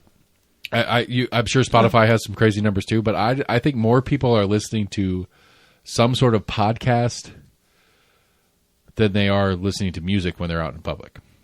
With that, when you see people with earbuds in, I would bet you the majority, maybe not a strong majority, but the majority of them are listening to something in spoken word, not music. It's possible, yeah. People are listening to books on tape. People are listening to podcasts, and people are listening to stuff like that, or they're listening to music. But I think the majority are listening to something that's spoken word. That's my guess. Some people just leave them in, not to. That way right, just as a way they don't have to get their case out. That's what the old or they get to pretend like they're on the phone. Right, have people ignore them. Yeah, leave me alone. Like, what's that? Oh, yeah. Sorry, I'm buy, sell, buy. Did I tell you what the oldest one said to me the other day? No. So he got a haircut. It looks good. I like it. I was like, hey man, that haircut looks nice. He's like, cool. He's like, yeah, they cut it a little shorter than I wanted. I was like, oh, it looks good, but it'll grow back out. So no big deal. He's like, yeah, but I can't keep my earbud in class anymore because I can see it. I was like, maybe you shouldn't admit that to me. To which I said, you know what? I mean, that's how they get it taken away from you, right? I was like, you know what? Your grades are good. I'm not going to say a fucking word about it. But when your teacher takes it and I have to go pick it up from the office, it's mine. And I have a new set of earbuds. Right. And you are without. And he would die without him at this point. Like we had a little bit of concern that he was. Did you ask him what he's doing in class with it in anyway? I don't. Like I said, I don't like. He's getting his work done. His grades are good. I was like, I don't care. I mean, he's mostly listening to bad new fucking mumble rap bullshit. Look, I mean, I've joked about this for decades. So as soon as I had the kids, I've been joking about it. I was like, what could they possibly do? Like, I love music. I love all sorts of music. I like all sorts of music. I love certain sets of music. I don't hate a lot of music. What can the kids do to make, like, I was like, they're going to get into country. That's the only thing that makes sense to me. They're going to get into country because I really don't like country music, and I'm going to have to listen to their bullshit country-ass music. No, this new hip-hop game is just awful. Check out some Yeet, everybody. Check out some Yeet? Yeet is the name of the artist that he's into. Like, he spent some of his own money on some Yeet posters. He's got Yeet posters in his room. I can't do it. Like, it was one of those things. It was a project I had was to get them their own Apple IDs because I was just being lazy, and we all had one Apple ID on all our phones. Right. And I couldn't go to my music anymore because he was all the stuff he was downloading, and like I couldn't find any of my good music because all the crap that he was putting in there. Like, I have a new project is I need to go into my Apple Music and just trash all this trash that he has added to my Apple Music. You got to rebuy it now. The other one in a different way is driving me crazy because he really loves all the music in his video games. So I have like Minecraft music. And it's just like, it's not bad. It's just kind of that background, like elevator kind of noise. Yeah. It's not awful. It's just like, cause I used to literally just hit shuffle on my entire library. And, maybe not get anything super, maybe not get a song that I'm really wanting to hear right now or anything, but nothing that I'm like, God damn. But nothing like I'm like, fuck, this sucks. But now it's like, fuck, this sucks. Yeah. So, anyway, half my library is crappy music because somehow the kids have figured out how to turn me into a real old man when I say, your music sucks, kids. Well, in my day. Back in my day, we had good tunes. We played our instruments and rock and roll. All right, Mitty. Last call, my friend. Got nothing Go special. check in on the assault at work. Yeah, people. Biden pardons his kid. Free property stays free for some people. Me and Sam are going to go tax shopping. We're going to go to the next city of Knoxville tax sale and see if we can't buy an old dirty laundromat for nothing. Because, I mean, hell, as long as you can pay the property tax on it, it's worth more tomorrow than it is today. So anyway, Almost Agreement at gmail.com, Facebook, Twitter, YouTube. Go to the website, almostagreement.com. Check out what's going on there. Hollaroo 25 is on the books. April 12th, 2025. If you want to race your soapbox derby car with us, if you want to be a vendor, if you want to come see some cool rock and roll and or help us out, we need some volunteers as well. Go to hollaroo.co, HOLLEROO.co, to get more details there, and we'll have more information coming soon. Sign-ups and stuff like that will be on the books anytime now. Anyway, Almost Agreement, Facebook, Twitter, YouTube, favorite podcast provider. Like, share, friend, follow, send this to your friends. Tell people about us. Rocky Hill Christmas Parade is today for you guys listening. So if you want to see me, I'm going to be out in front of my friend's house yelling at the parade because it's the first year I'm not in it since we started living here. So Almost Agreement, everybody. Thanks for listening. Bye!